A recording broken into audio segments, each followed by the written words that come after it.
rifle hunters, but bow hunters. They're two separate groups. The fishermen, PETA, Humane Society, the campers who enjoy the weekends, the locals who, that's my lake, what are you doing here? And the landowner. So they're caught in the middle of a lot of different factions that are usually have an idea of how to do something better. So it's going to be an interesting balancing act. I'm sure I'll have a greater appreciation for the staff of Game and Parks of how they balance that. As a commissioner, I'm certainly have my opinion on things, but I'm there to learn. That's why this opportunity intrigued me, and I did agree to accept it. Well, thanks. I think you will bring a great perspective there. And honestly, just from, like you said, from being on this side of it to your side, and maybe we'll make some of our natural resources be less contentious because got your insight then. We won't talk about elk shooting them from helicopters. Thank you. Senator Brandt. Thank you, Chairman Bosman. Thank you, Senator Hughes, for appearing today.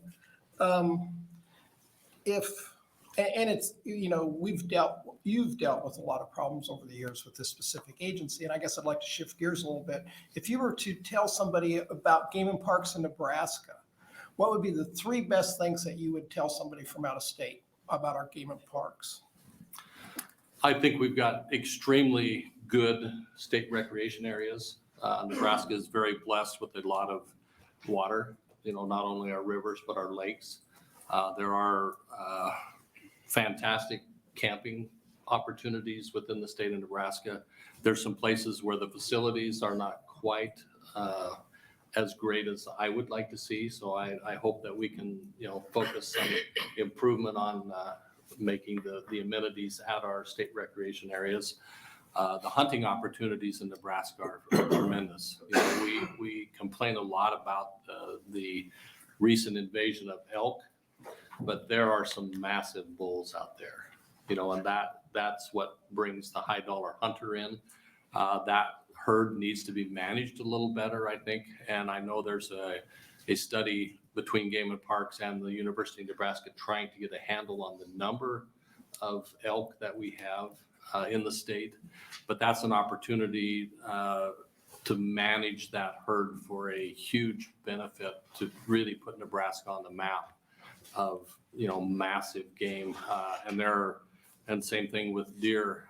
We've got some mule deer in my country and some whitetail that are really trophy animals that would be interesting to promote Nebraska as a destination for high dollar hunts.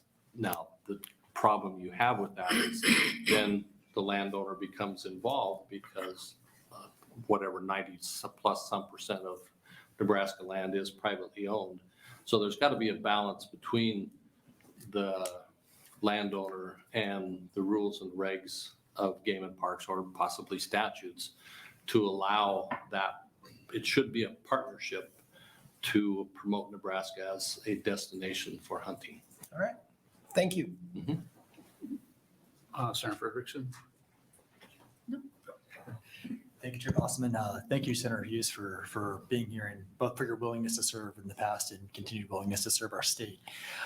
You mentioned in your opening, I believe, you kind of talked about your relationship history with Game and Parks and kind of different ups and downs. And as a therapist myself, I find that those are the best relationships when there's ups and downs. But I'm kind of curious to hear a little bit if you might want to speak a little bit more kind of how you envision that kind of history you have with the Game and Parks Commission kind of moving forward and sort of integrating that in your work moving forward as a commissioner potentially. Well, I'm under no illusion that I'm going to step into that board and have a huge impact from day one. There's no question. There are 8 other commissioners, and I know all of them. I'm acquainted with all of them. I do not know them. So, we all come from different backgrounds, different perspectives. I think I know the background of most of the commissioners there, and they've been there a lot longer than I have. All of them. So, I'm looking to learn from their experience. I mean, they've been through a lot of these issues, a lot more in depth than I have. So I've got a lot of learning to do, but I also do bring, from my perspective as a landowner. And, one of the things in my district in the legislature, I was 8 counties in southwest Nebraska, so the Republican River Basin area. And the 2 complaints I heard most were property taxes and deer problems. So I became somewhat focused on trying to find solutions with Game and Parks on that issue. And that kind of, our love-hate relationship, if you will, probably progressed from there. But, there's no easy solutions, because if it was easy, somebody had solved it already. Sure. So there's opportunities to maybe look at something differently, and me coming in as a new commissioner, but I've got to build a relationship with all the other commissioners too in order to get something done. So I'm looking forward to the challenge. Thank you. Senator Mosher. So what's the balance of hunters versus ag producers on the Game and Parks board, do you think? I don't know. Like I say, I know who the commissioners are, I'm acquainted with them, but I do not know them. How many are avid hunters or fishermen, or what their backgrounds are. I mean, they all came before me in this committee in the past, but as you know, you see a lot of people in this chair wanting positions. Sure. Do you still hunt? I have not hunted for quite a few years, but the opportunity presents itself. Do you have more time though? Well, you and I discussed a rifle and scope over lunch that would be pretty cool. Thank you. Senator Cavanaugh. Thank you, Chairman Bossman. Thank you, Senator Hughes, for being here. And I really do appreciate your willingness to serve. I know once you get out of here and go back to your land, it's the draw of your land pulling you back in maybe is a little hard to escape. And so, just that the willingness to get away from that, despite the amount of force drawing you back there, I appreciate. And I appreciate you're coming in and starting out with laying out your controversies there about the rainbow trout. I mean, I think it's good to own your prior mistakes, and that's helpful. But my serious question is about, did you have a relationship with the person you're replacing on Game and Parks? I knew Robert Allen was his name. He was from Eustis or Farming. I met with him a few times early on in my career as a senator, talking about the deer problem in my district in those 10 counties. Other than that, I'm acquainted with him, and we had discussions about that, and he told me what Game and Parks had been doing at that time. But I he's an acquaintance. Yeah. Well, I guess the reason I'm asking is, sitting where we sit, and I learned a lot from you sitting on this committee, and a lot of things were kind of surprising to me about what were the issues that we faced, particularly with Game and Parks. And my impression is some of it just has to do with kind of trust and, people not feeling, people on this side and, and you when you were on this side, feeling like Game and Parks wasn't being an honest broker on these sort of depredation things. And I guess I wonder about your perspective on that now that you're looking at it from the other side. If you're how your approach might differ from your predecessors in terms of building that kind of relationship, so we don't have so many of those conversations in here. The need for them. Well, as from a freshman senator to a senior senator, being termed out, you learn a lot every year. You learn a considerable amount, and the depredation issue is still a problem in some areas. Mother Nature has a tremendous role in the amount of wildlife.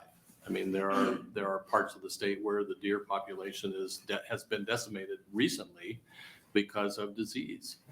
There are other areas of the state that they're doing really well. So it's a balancing act between, and it's a very good fit, I think, from being a farmer, because I'm I go to battle with Mother Nature every day that I get up and go outside. And it's kind of the same thing with game and parks, because you are trying to manage a resource that is extremely dependent upon Mother Nature. You know, our pheasant population is way down because we haven't had very good spring hatch weather. The winters in my area have been devastating. So our pheasant population is way down. Our deer population is way up. You know, the disease has not taken a big toll in my immediate area, but you go south and yeah, there's not near the numbers that there has been. So it's a balancing act, and trying to balance between the landowner and the sportsman and the camper. Game and Parks is in a tough spot, and I've got a much greater appreciation for that position than I had when I first started as a senator. Thank you. Me too. Thanks. Any other questions? Seeing none, thank you for coming in. Thank you Thank for you. willingness to serve. Anyone who'd like to testify as a proponent for the gubernatorial appointment of Dan Hughes to the Game and Parks. Proponent, please.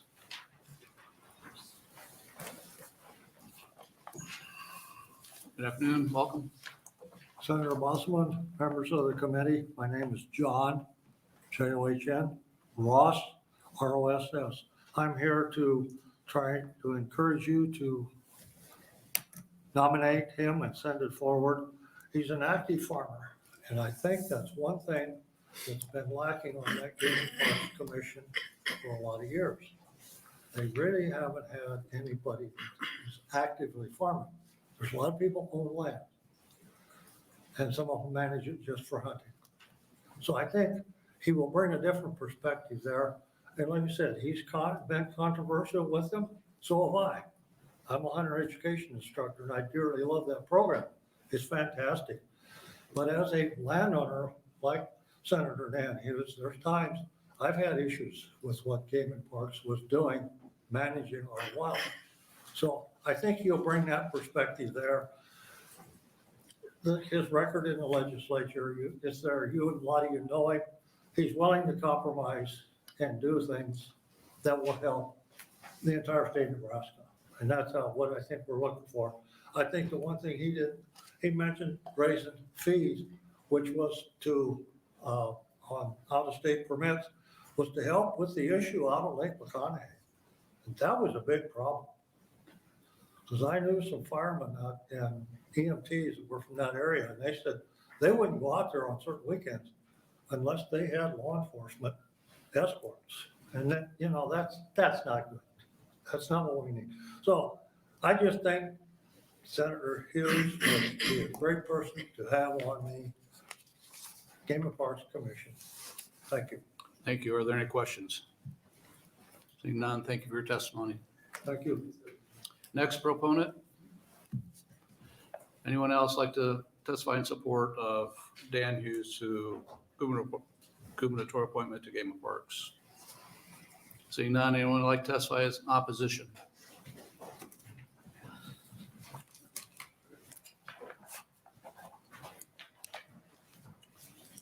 Good afternoon, welcome.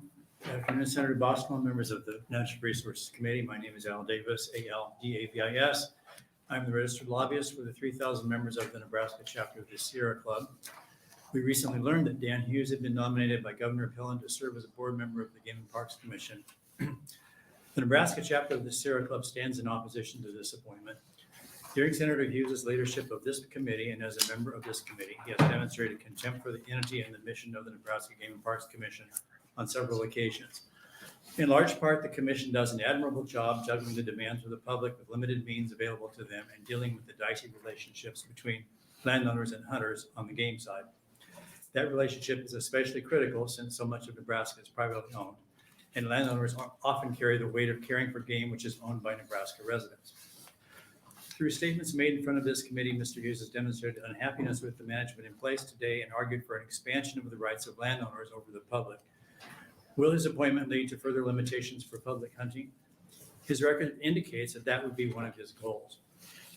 Hughes also introduced a bill last year which would require the commission to sell their Lincoln facility move the headquarters to a city of less than 10,000 people with the requirement that the location be over 200 miles from metropolitan area.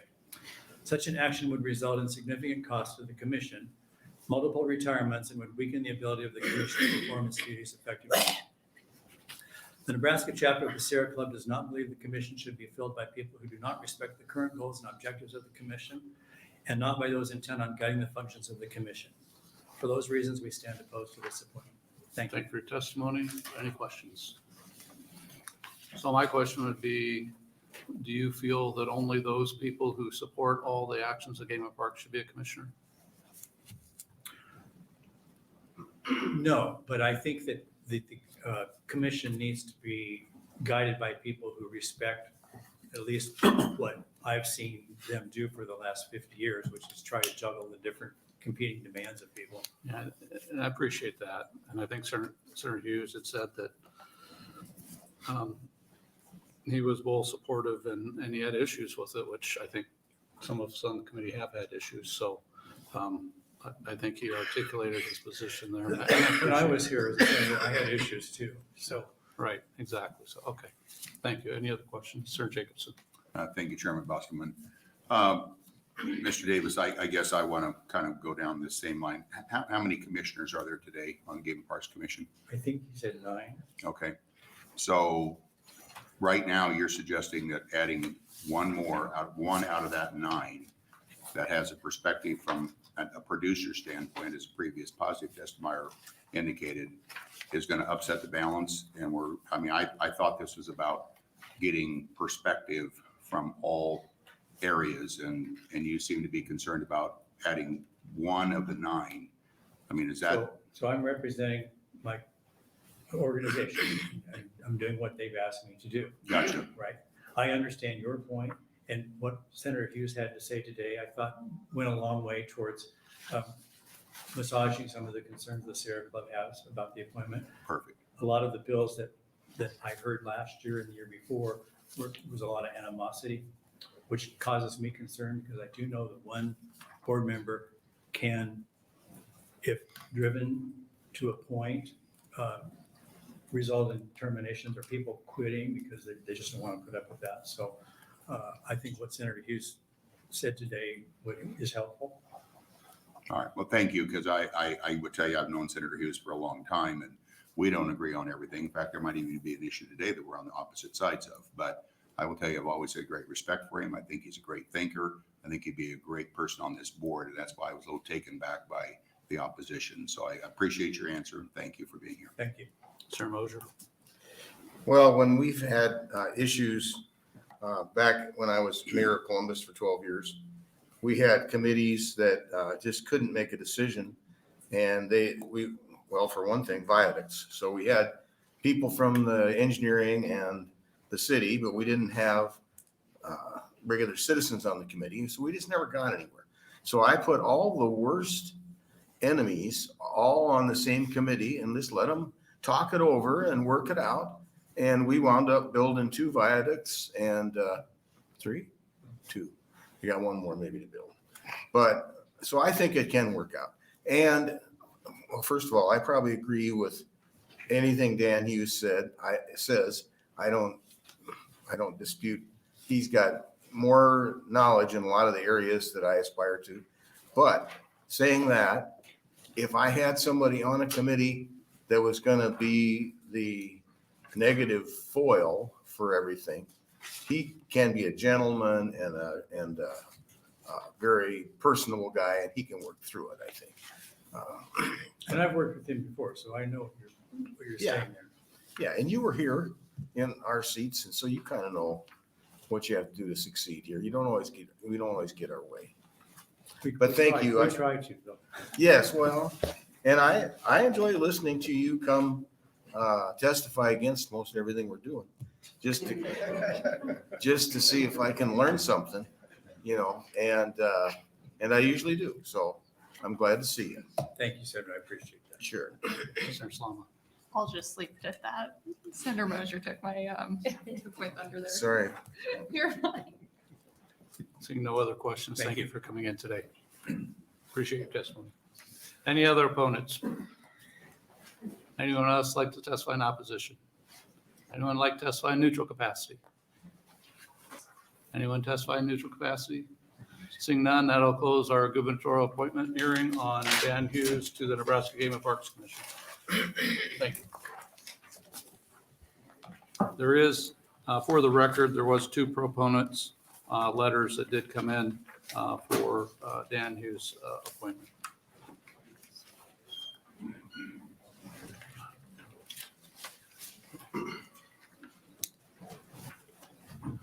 So I have an idea. Could I have a show of hands? How many people plan on testifying on LB 656, the one we have here right now?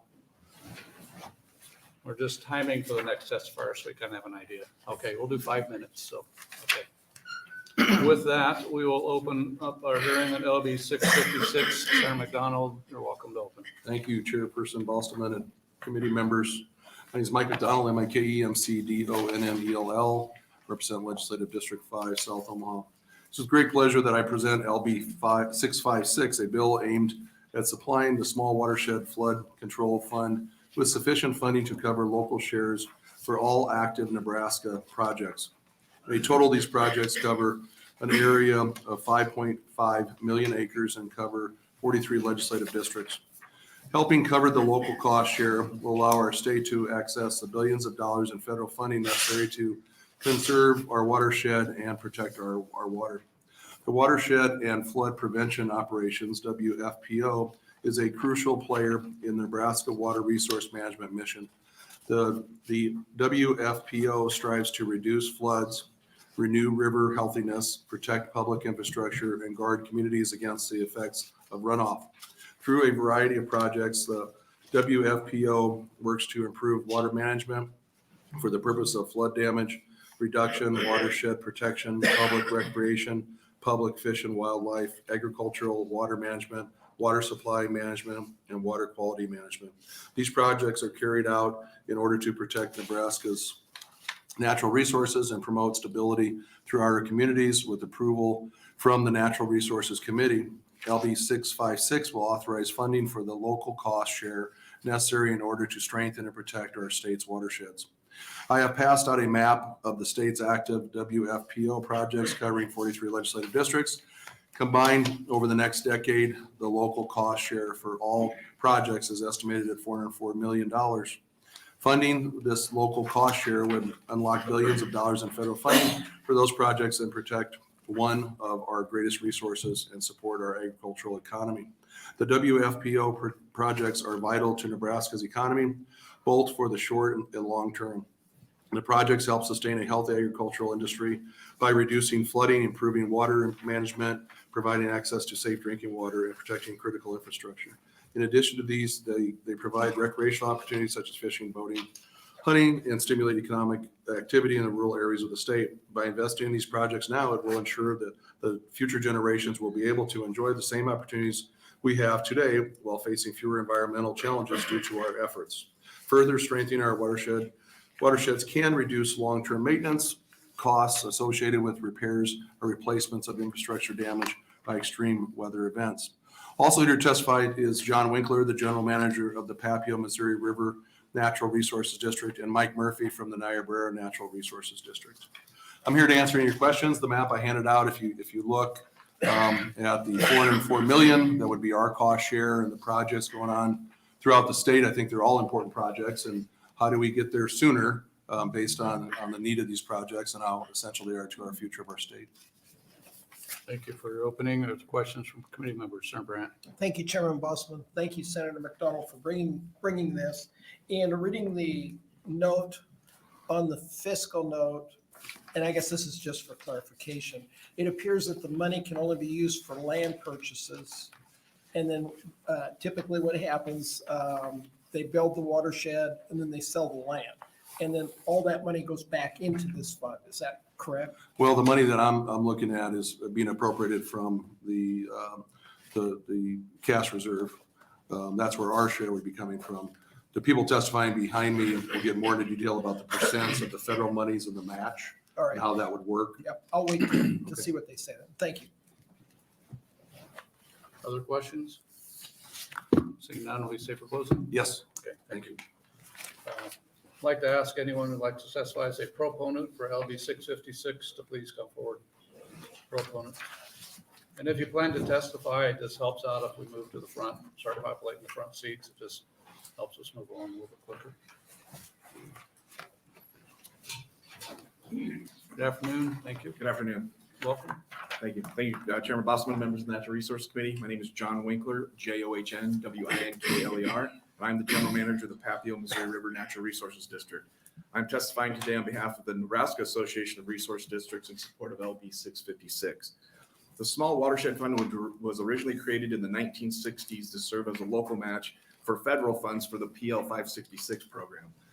The fund largely went dormant after the federal funds dried up. However, the fund is set up to do exactly what we in Nebraska need to do to access and bring home hundreds of millions of dollars in federal funding through the USDA, NRCS, Watershed and Flood Prevention Operations Program, or WFPO.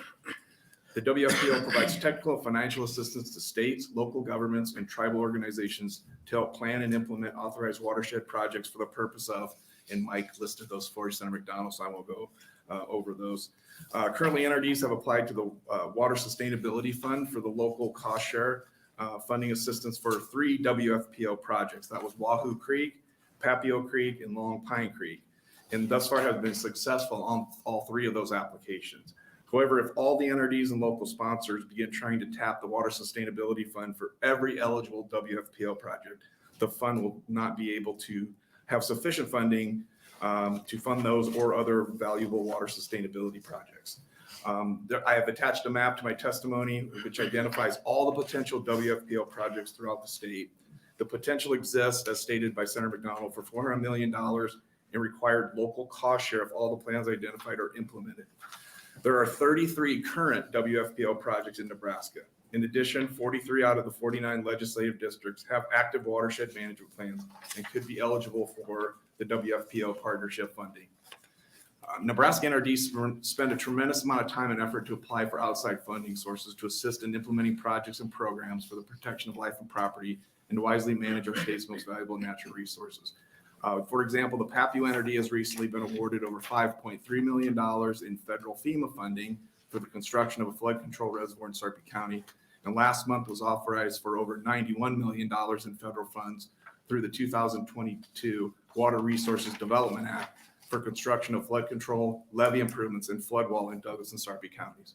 However, most, if not all, of these outside funding sources, including federal funding, requires a local match of varying percentages in order to access the program funds.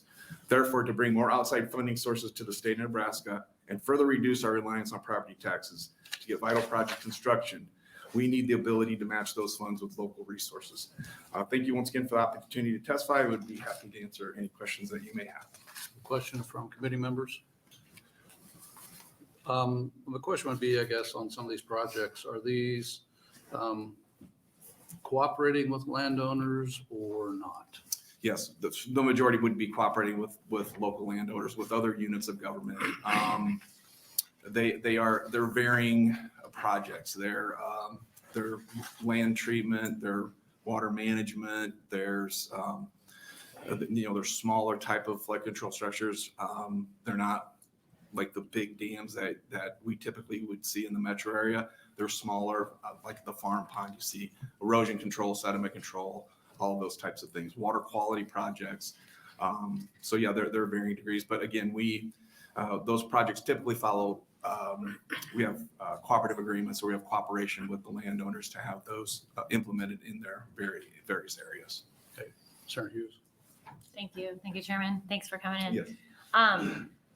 Okay, so we've got, I should know this. How many NRDs across? 23.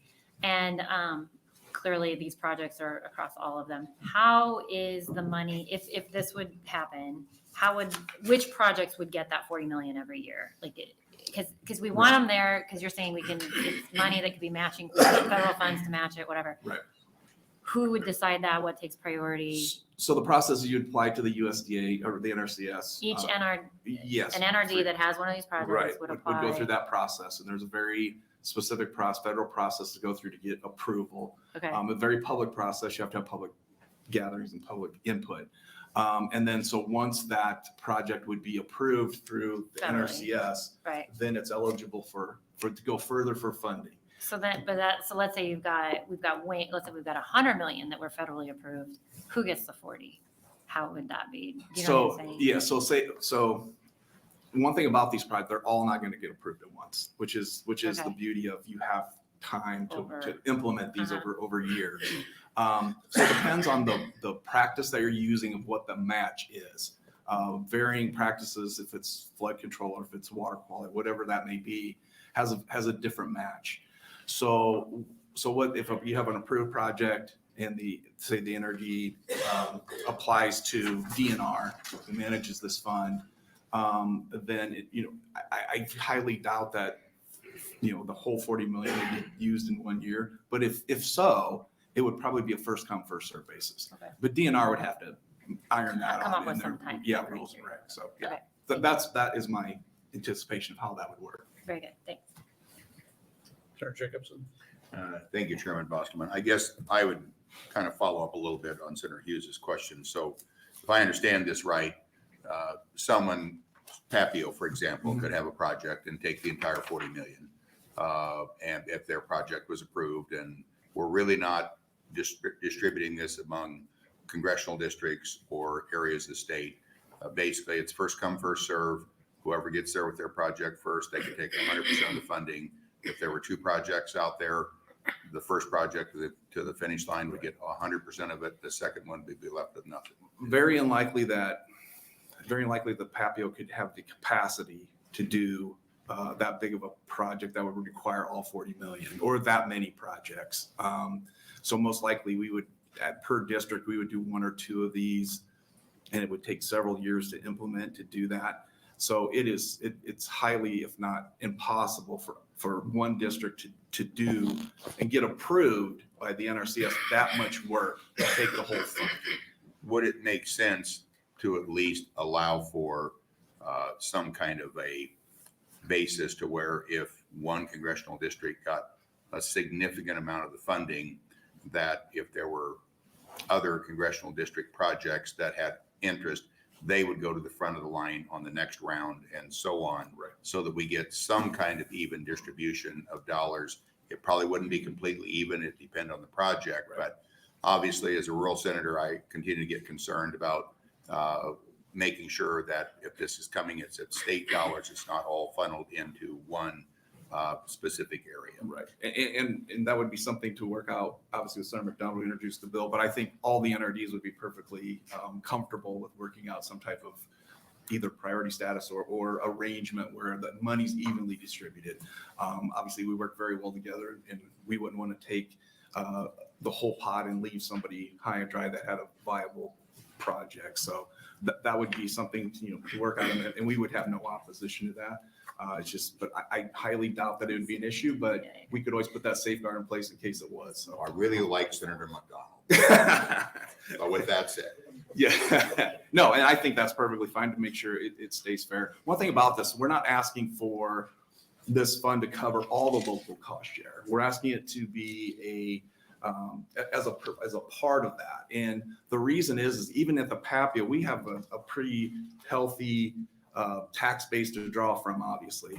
And even we don't have the wherewithal to meet all of this cost share that could generate from our projects. So you can imagine small rural districts, they could potentially pass up tens of millions of federal dollars because they don't have the wherewithal to meet that local cost share.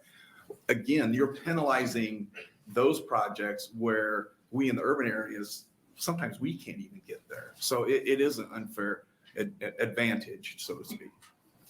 Sir Mosier. So how often do NRDs use eminent domain in acquiring property? So in these particular projects, I think part of the eligibility to apply for the funds is an entity has to have taxing authority, and an entity has to have that ability to use eminent domain.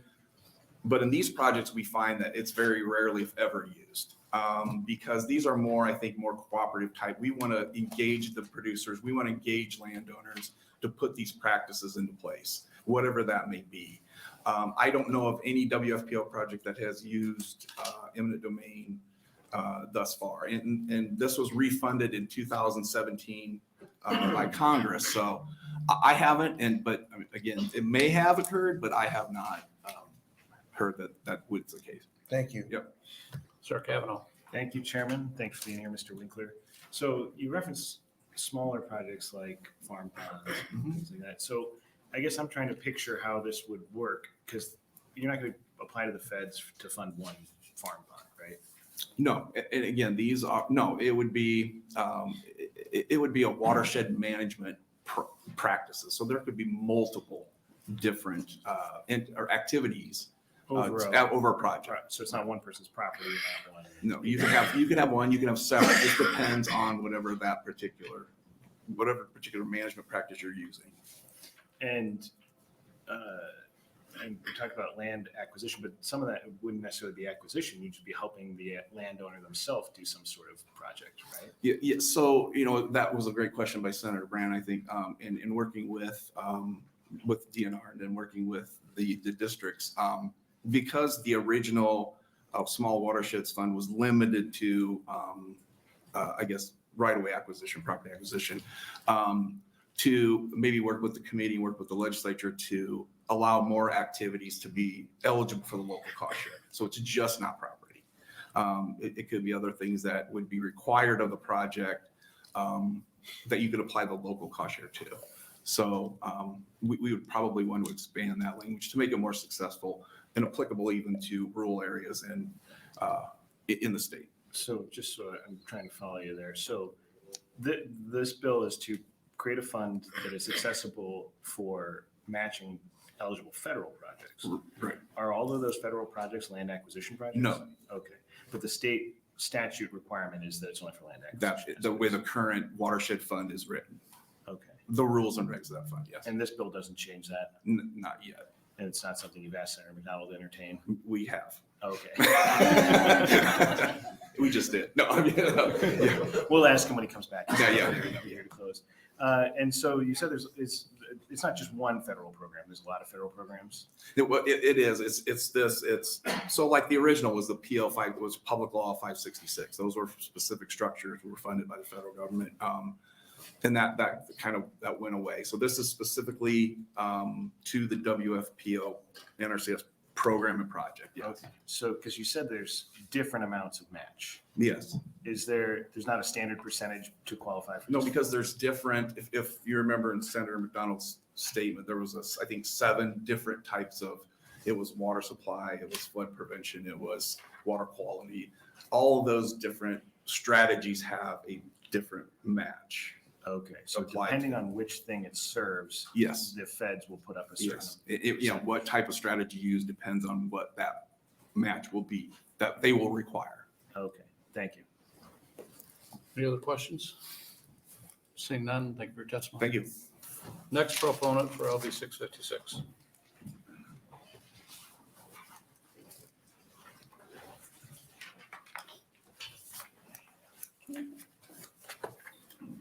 Good afternoon, welcome. Good afternoon, Senator Bossman, members of the committee. My name's Michael Murphy, MICHAELMURPHY. I'm the general manager of the Middle Niobrara Natural Resource District, headquartered out of Valentine, Nebraska. I'm going to modify from my written testimony, I think, just due to the questions that you guys have asked today, which have all been very pertinent. Senator stated that the need for money, and got to back up. This process, and we've been involved in this process for a little over 4 years on our Long Pine Creek stuff. You have to physically apply to NRCS and get approved to go begin the planning process. That planning process initially is a 2-year process for flood prevention or flood protection. If you go down one, it can maybe be up to 100% on project costs and stuff, but it doesn't involve the design, the engineering, the permits, all that stuff. Go down the prevention side of it, then you get into a maximum of 75% cost share. And that's where a lot of these projects across the state are, but a lot of them are still in that planning phase. After 2019, we, as Middle Niobrara, applied for 5 of them singly in Cherry County because of the events that we experienced with the cyclonic blizzard and the rainfall events. So here we are, 2023. The Long Pine, that process was started in June of 2019. That planning event has still been going underway. Now, I've been told by NRCS that we're close to finalizing that stuff to hopefully move forward and begin projects. So that's where we had applied to water sustainability funding for some of that match to meet that local requirement. Now, we were approved for 3 of the 5 in the other district. And you got to remember that they try to limit the size of the watershed areas to 250,000 acres. So on Long Pine, when we applied for 2 separate applications, and then they came back to us and asked us if we'd consider combining them and making it a larger watershed area. So it ended up being like 340,000 acres. Well, it made it a little bit easier because we didn't have to have 2 local stakeholder groups, have 2 sets of meetings and everything else. We could all do that through one process, work with, Brown County on everything and try to, go through that process on a larger scale. Things changed over a few years. Now they want you to go down what they call a preliminary investigation feasibility report, a PIFR, just to justify that there's a need to do these watershed-based approach for conservation management. We were one of the first ones with our request for a WFPO south of Valentine with all the flooding issues on Highway 83, if you remember that year, and the road closures and the water and stuff on the refuge. So we went down that process. Of course, everything with the federal government takes extra time. That was supposed to be a 1-year process. That ended up turning into a 2+ year process. We've been notified now that we've been approved, but because of all these additional watershed activities going on in the state, and staffing issues, I feel at the federal level, they've kind of put that on hold for us. So that one's on hold. And I guess what I'm getting to is there's going to be various phases, back to the questions on funding and how that gets spent, depending on where that planning effort is and the timing of when it goes to Little Rock, Arkansas for review, and then submitted to Washington, D.C., and then back to the state, and then for final public review. And then you still got to get those Army Corps of Engineer permits to do the projects. I mean, just Long Pine alone, we've identified 36 Tier 1 projects. We also have Tier 2 and Tier 3. And those Tier 1 projects are estimated at over $7 million. If I got to come up with 25% of that locally, that's where that additional cash and this funding is needed.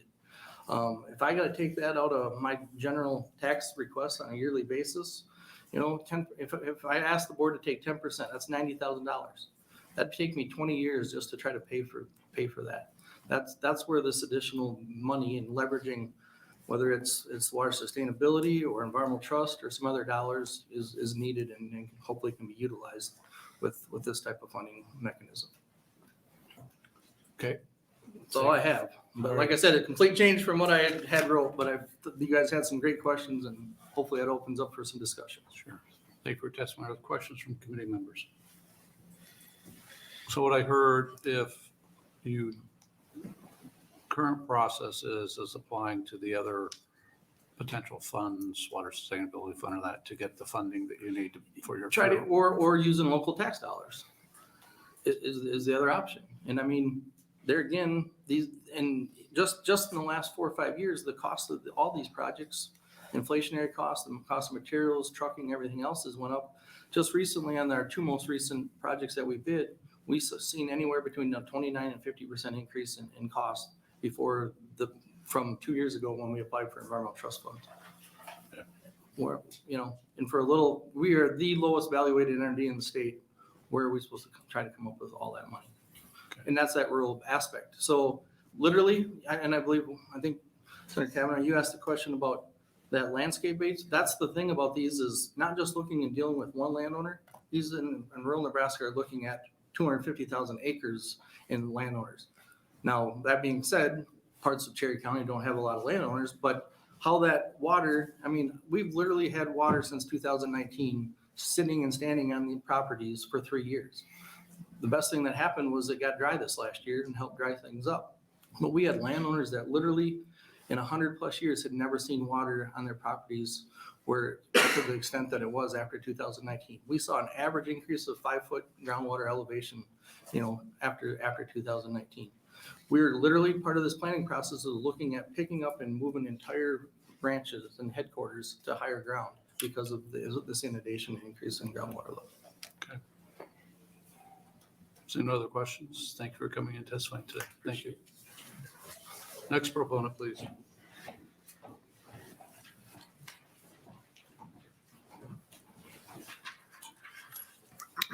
Afternoon, welcome. Ready? Chairman Bosman and members of the Natural Resource Committee, thank you for taking my testimony on 656. My name is Kyle Hochschild, KYLEHAUSCHILD. I'm the general manager of the Nemaha Natural Resources Districts in Tecumseh, Nebraska. I'm here to testify on behalf of the Nemaha NRD as a proponent of 656. I think John might kind of took my thunder a little bit, but I'll run through it anyway and then answer your questions at the end. At the Nemaha NRD, we operate and maintain over 460 watershed structures that make up the biggest stormwater infrastructure in southeast Nebraska. In the 1950s and 60s, the SCS, now known as NRCS, worked on watershed plans that are some of the oldest in the country, with Brownell Creek that is located at the east and south of Syracuse being the third oldest nationwide.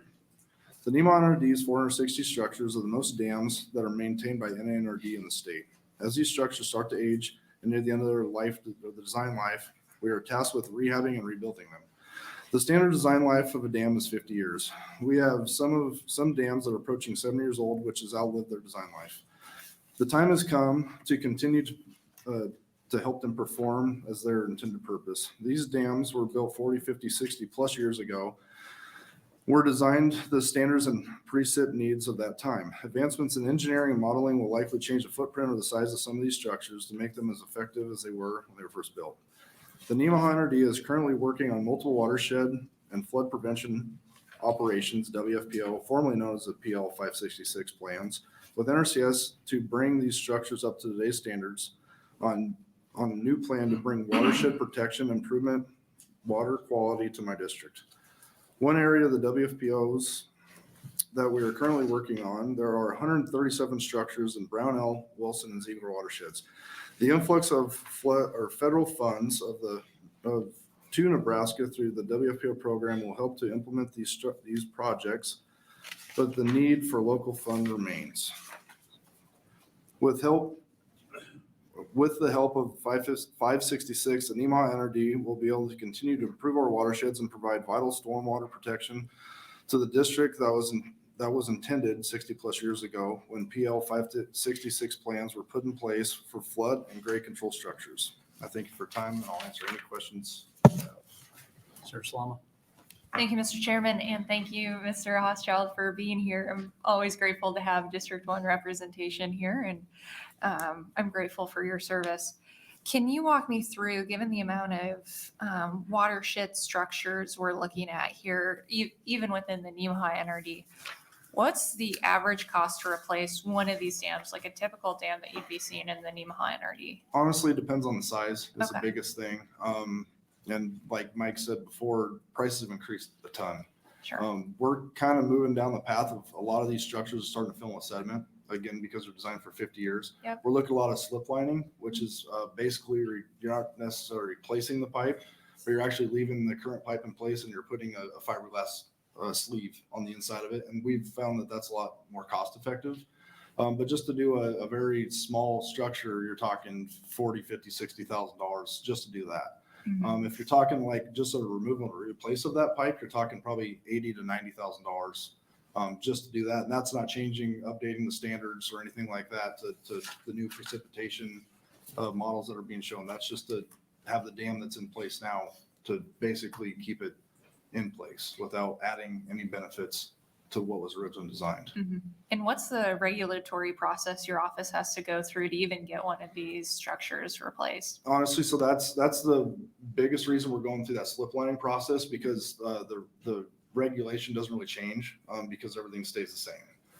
If we were to go through a new process, we'd probably have to go through an EA, which is environmental assessment, because you could be affecting wetlands or anything like that. along with doing designing, permitting. I mean, you're talking a pretty healthy bill just to go through before you even put a shovel in the ground. It's going to be pretty pricey. Great. Thank you, Mr. Hochschild. Thank you.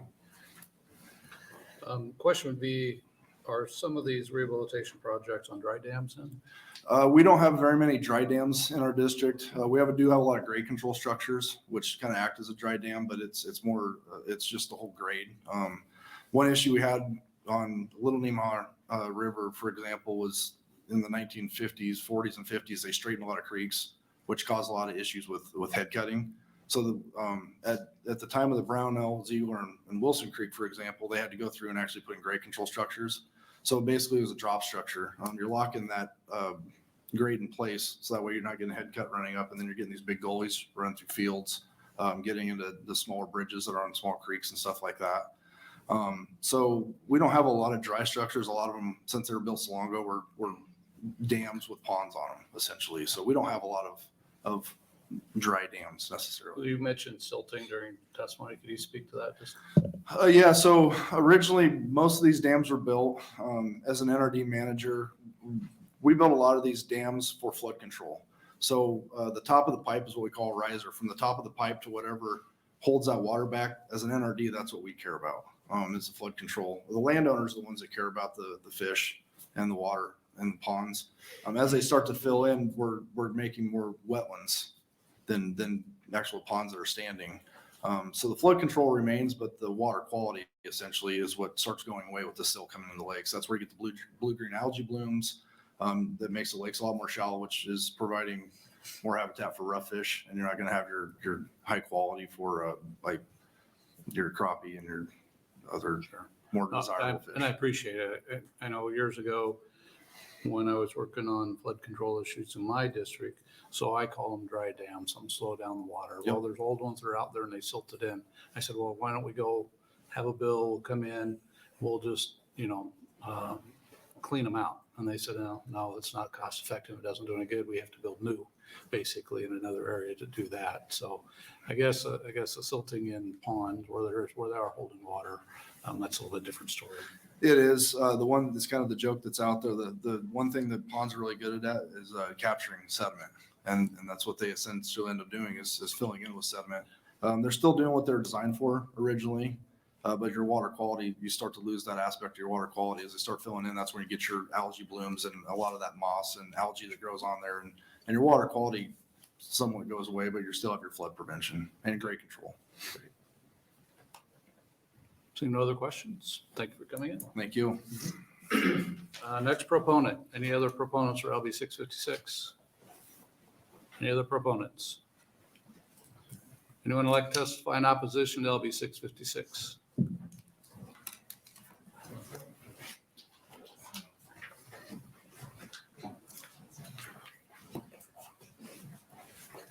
Good afternoon. Welcome again. Welcome back. Al Davis, ALDAVIS. So I'm passing out what had been my original testimony.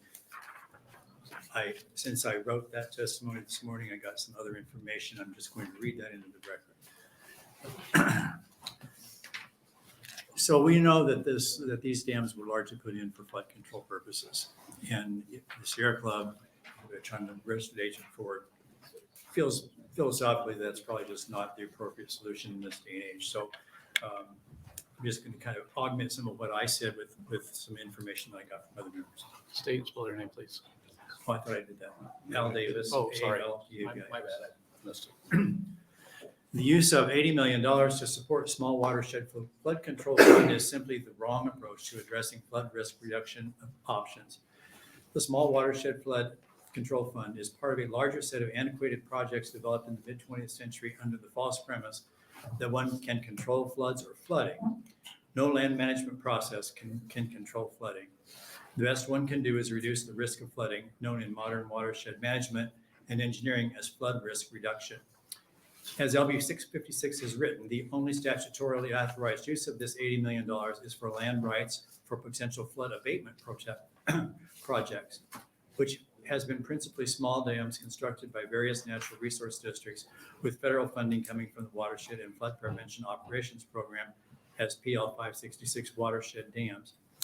We know today that such watershed dams have negative environmental consequences to the natural functioning of stream systems and the native species adapted to residing in flow water systems. The watershed dams allow for the stocking of non-native game fish that eventually establish reproducing populations both upstream and downstream of the dam, which in turn eliminate many of the native fishes and insect species in these stream systems. As an alternative to the antiquated thinking of flood control, the $80 million proposed in LB 656 would be better spent on meaningful watershed restoration programs that would use natural infrastructure processes to reconnect streams to their floodplains. Such a process involves removing infrastructure from the 100-year floodplain, restrictive covenants prohibiting future development in floodplains and floodways, establishing permanent conservation practices that reestablish permanent vegetative cover through buffer strips, filter strips, and grass waterways. Other measures include permanent easements that remove row cropping from highly erodible hill slopes and frequently flooded lands within the floodplain. The reestablishment of wetland systems within floodplains and wetland detention structures higher up in the watershed will greatly reduce future flood risk. Such areas could still be used for agricultural production in the form of livestock grazing. Given the vastly different climatic conditions of today, principally intense and frequent participation events from those of the mid-20th century, a new vision of watershed rehabilitation and management must be instituted in Nebraska. Redistricting the proposed funds of LB 656 would be a prudent choice rather than continuing to fund outdated programs like the Small Watershed Flood Control Project.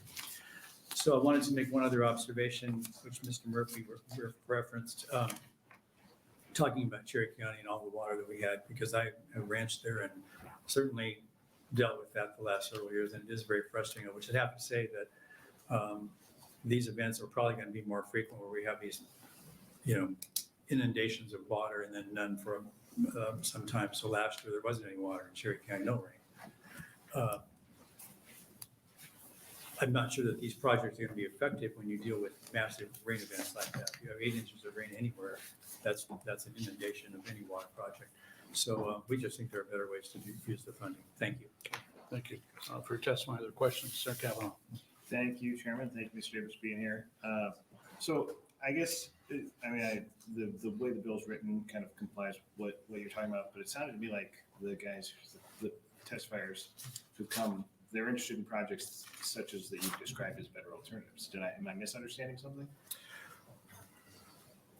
From my discussion with other people, I understand basically what we're doing is renovating what's already there. So you heard talk about the silting in, and my impression was we have a lot of silt that had come into a lot of these dams and have just destroyed their ability to retain water. And then you end up with these ponding issues behind them.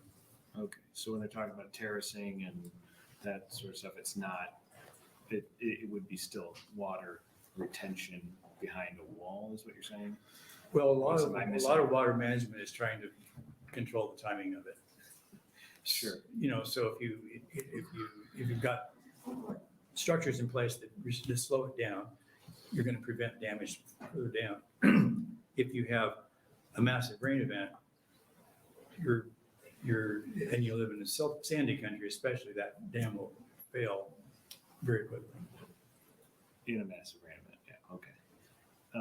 And so your point is just that we shouldn't continue to fund and rehab these water retention. I think we need to think about new approaches to how we're going to manage water. Do you think that this fund could be turned to such a purpose, I guess? I'm not sure how, so it's connected with funding from NRCS, Natural Resource Conservation Service. So I'm not sure how those two could work together. You'd have to ask someone who's a specialist that works with them, like Mr. Murphy does all the time. Thank you. Thank you. Or Mr. Winkler, or any of those gentlemen. So no other questions. Thank Thank you for your testimony. Next opponent, please. Anyone else like to testify in opposition to 656? Any other opponents? Anyone like to testify in neutral capacity?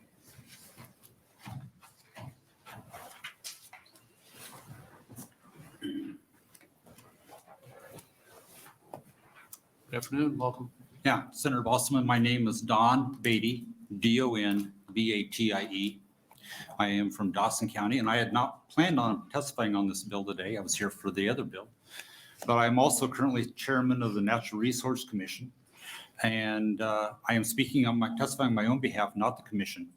But being how some of the questions earlier were regard to the Water Sustainability Fund and this on the Small Watershed Funds, which are both overseen by the Natural Resource Commission, I thought I'd at least come up and give you answer some questions, possibly if nothing else. The Water Sustainability Fund currently is appropriated approximately $11 million a year, and we have had no shortage of applicants for that money. The Small Watershed Fund has not been funded recently. The fund is still there. It's Title 257 operates at. It was, according to Title 257 that I read real quick in the back of the room, it is for property acquisition, property rights acquisition. If the proponents want that to be used for more than just property rights acquisition, there would be to be a change in the statute as well. And then we would have to change the rules commensurate with that, which we will do whatever the unicameral tells us to do. So that is what I have, and I would answer any questions you might have. Questions from committee? Are there applications, a lot of applications say, but specifically to what this bill speaks about that you see? We've had a number of applications for projects that would do some of the same things. But like I said, there's more applicants than we have money. For example, this last year in the $11 million, we actually had one project that we did approve, but we were unable to fund the entire amount. That was for actually a drinking water project. I know one of the projects that Papio had applied for was the next on the list, but was not money sufficient for them. That's one of them that would qualify for the small watershed probably, but it just didn't quite make the list. Are there any areas you know of that historically have applied that maybe have not applied for some reason? I can't tell you that. Okay.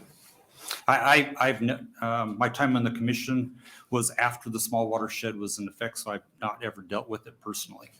Okay. Seeing no other questions, thank you for your Thank you. testimony.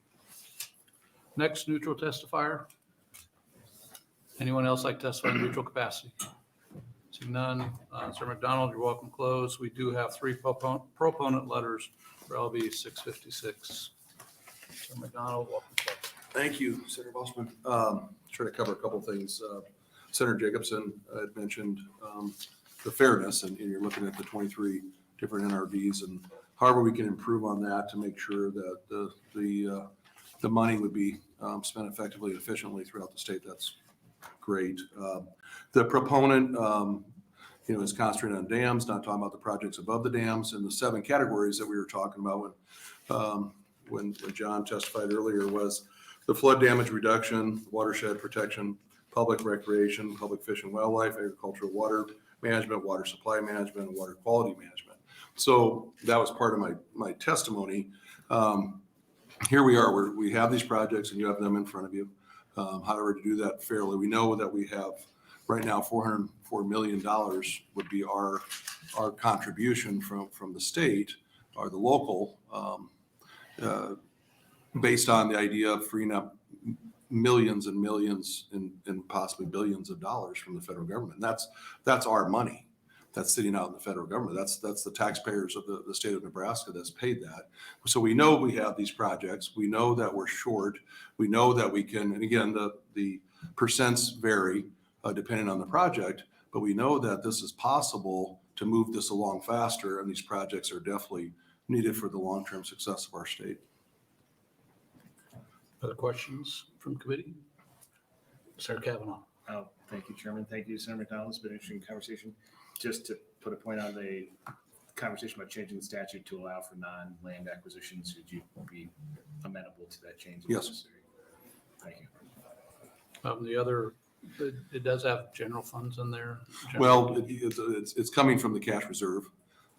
That's where we're focusing. And it's the intent. So if this bill would pass, this biennium, the money would be there. Future years would have to come back before this committee to approve it. Is that? Yeah, so it'd be based on then the appropriations we do a biennium budget. So we're looking at 40 million for 23-24, and then 40 million for 24-25. Okay. Other questions? Seeing none, that will conclude our hearing, LB 656. Thank you. Next hearing will be on LB 396. Senator Erdman, welcome to open.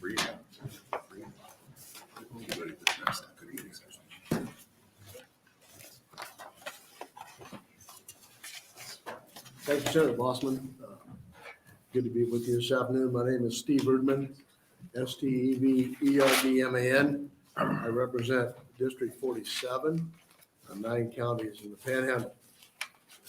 So I'm here today to introduce 396. 396 is a bill that has been heard by this committee on several occasions. I want to, just for the record, make this statement that in no way, no shape or form have I ever spoken to Senator Groney, or did he encourage me to do this bill. I don't know if he even knows that I'm doing this. So it wasn't something that he encouraged me to do. I think it was important for the committee to know that. I was in support of Senator Groney's efforts in the past to do this. There are irrigators in my district that pay the 10% occupation tax. And so one would say, why would I be concerned about a project that's not in my district? And that is the reason, because it does affect some of those irrigators that are in my district. 2 summers ago, 2 years interims ago, we had an LR to deal with or talk about or review what the NRDs do. And so consequently from that conversation with those NRDs back then, I drew several conclusions from what need to happen going forward with the NRDs. It was very peculiar to me when I began to analyze what NCORP is and what they do. And I think one of the most surprising things, and I want to pass out a document here I want you to look at. We'll be able to I have so many things here. See if I can find it.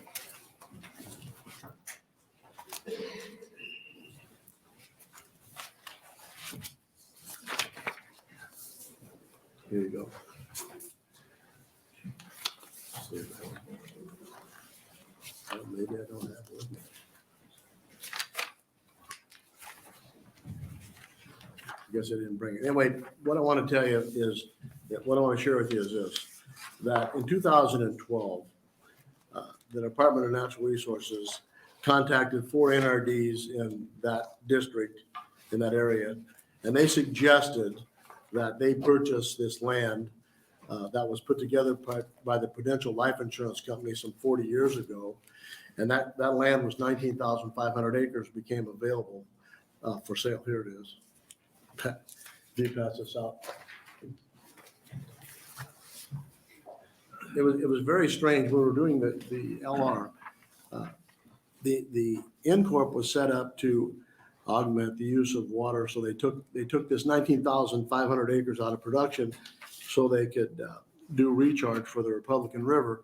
But as you'll see in the document you're going to get, I had highlighted or circled around the portion of that I want you to pay particular attention to.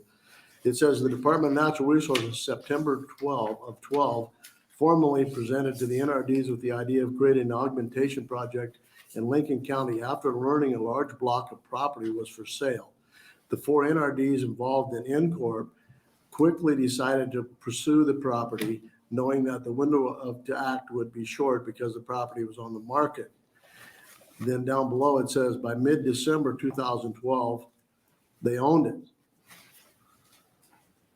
I never could figure out how you could establish the NCORP in September, do the necessary documentation, and have hearings or whatever you need to do to set that up, and purchase the land and buy it by December. That was strange to me. And consequently, they've owned it ever since. So in the hearing, in the hearing we had that summer, we had an opportunity to ask the NRD, Incorp, about what they do with the money, where it goes, how they pay off the bonded indebtedness. And what we discovered from the discussion we had with the manager, Kyle Shepard, is that he don't know really what they do. And we had an opportunity to ask some questions in that hearing because of the fact that I did the LR, I was able to have a back and forth dialogue with Mr. Shepard about what they do with the money and how much has been paid down. Back then, this was the last information we had was 2019, and they owed about 88,000. 88 million, and they started at 120 million back in 12. And so then the question was also asked, does all of the NRDs charge a $10 occupation tax? And the answer was no, not all of them charge $10. Some charge a different amount. And not all of them use the occupation tax to pay down the bonded indebtedness for Incorp. And so that was very peculiar. And as I began to do a little more research into the situation with Incorp and how it's managed, what I discovered was the manager, Kyle Shepard, had advertised some hay for sale that was baled, processed and baled on the Incorp property, and advertised it on eBay on his wife's Facebook account, and sold that hay through that medium, sold it through Facebook to a lady in Kansas. And when she received the hay, it was inferior and she rejected it. And her reimbursement check for the transportation was given back to her through the Incorp checking account, the NRD checking account. So she became very peculiar. It was very peculiar to see how that worked. So she contacted Sheriff Kramer in Lincoln County. He needed an investigation. And his question to the NRD board was, this is kind of peculiar that you would have a government entity selling something on Facebook, and then he would be able to use that money for whatever. And they said, that was just, that's fine. We'll let him do that because he uses that for operations. Now, this is the management of Incorp. And so this is what we're dealing with. And so when the question was asked, how many acres do you have? And Mr. Shepard responded, we have about 19,000 acres. And it originally started out at 19,500 acres. And so then the next question, quite obvious, is what happened to the other part of the land, the 500 acres? They have sold several parcels of land, and it's amazing that they say they can't sell the land and retain the opportunity to pump the water, but part of the deed that they sold the property, the deed says the following, that they sold the property to these other private landowners, is a grantor reserves to itself and its successors assignments to all rights of the use of the groundwater apparent to the property, and is expressly agreed that the grantor shall have the sole and exclusive right to use such groundwater and may convey, sell, or assign the right of use of such groundwater as its sole discretion. They retained the opportunity to pump the water after they sold the land. Proof that we can sell the land. There is no reason why we can't sell the land. They've already done it. They've proven that they can do that. They have this discretion to do that. So what I want to pass out to you now is a document that it's a rare document that I never thought I would ever see in the state of Nebraska. And you'll notice at the top of that document, it says contract for purchase. This is a very, very, what should I say, rare document. This document comes from Morrill County, Nebraska. I'm very familiar with this. This is an issue where we built an ethanol plant, and the ethanol plant was going to begin processing corn for ethanol. And they discovered that the well that they had on their property wasn't adjudicated to that property, and they had to purchase water so that they could manufacture ethanol. And you'll notice right at the top, it says contract of purchase. Contract of purchase, and if you read down there number 2, they paid $289,700 for the water that was on 1/4 section of ground, and they transferred that water to the ethanol plant. So we have sold water in the state of Nebraska. We've done that. We've sold land and retained the water rights. We have several communities that have bought a property and retained an acre and a half or an acre, whatever it is, where the well is, and they continue to pump the water. So for them to tell you that they can't sell the land because it is a opportunity that they have to have the land to be able to pump the water is not true. And so then they will tell you that because of the collateral that the land has with the bonded indebtedness that they have, you can't sell the land. That's not true either. It's either the land or the money. And so if they sell the land today, I don't know exactly what that land is worth in Lincoln County, but I would assume it's probably the 22,000, 2,500 an acre. So we're talking 40, 45, $50 million that they get paid down their indebtedness, continue to collect their occupation tax and pay this off, because they're estimating now it's going to take till 2035 to pay this off. And so consequently, the sooner they pay this off, the sooner they can drop that occupation tax. So here's the statement of what INCORP purpose is. INCORP is not attempting to guarantee that certain quantity of water is used for a beneficial use or reaches a certain point downstream for particular use, but rather the purpose of INCORP's project is to simply add water to the Republican River Basin in order to offset water depletion. That's the purpose of INCORP. And so we don't need to own the land, and they will tell you that they have to manage the land and they have to keep people off of the land because they're protecting their wellhead. So it's an opportunity for us to sell this land, put it on the tax rolls again, and have an opportunity for those taxpayers in Lincoln County to pay less taxes. And I'll give you an example. And when we did that interim study, I asked the question about this land is surely available to the public, right? This public land is surely available to the public. The answer was no. 1/3 of the land is available to the public. The other 2/3 is off limits to the public. Now, why would that be? Well, they will tell you that it's to protect their wellhead or their wells. It doesn't make any sense that they would have 19,000 acres. They allow 6,000 acres for public use, and the other 13,000 is reserved to protect their wellhead. And some of this land is not contiguous. It's not like one block of land. It's not even contiguous. And so we talked about, what do you pay in taxes? The answer was, back then, we pay $145,800. And how do you arrive at that? Well, the county clerk the county treasurer sent us a notice and said, this land that you're using, we feel is not used for public purpose, so this is the amount you must pay. So back in 19, that amount of taxes that they don't pay would have been $757,000. And I would assume the way that property tax has gone up over the last 3 or 4 years is probably in the 900,000 range now if that was held privately. All right, so here's the question. Well, who pays the other 750,000? Who pays that? I'll tell you who pays that. It's the little widow lady that lives in North Platte. It's the person that doesn't own any farm ground. It's all the people that pay property tax in those counties where this INCORP is situated. They pay the difference because they don't pay. So back then, they said their operation cost was around $370,000, and they sell about that much in produce off of the INCORP land. And then they'll tell you, well, we have to manage the wells and we have to look after to make sure they function. When the well malfunctions, they call a well service company. They don't even do the repairs on the well. All the wells are handled and ran by remote. They don't even have to go out there.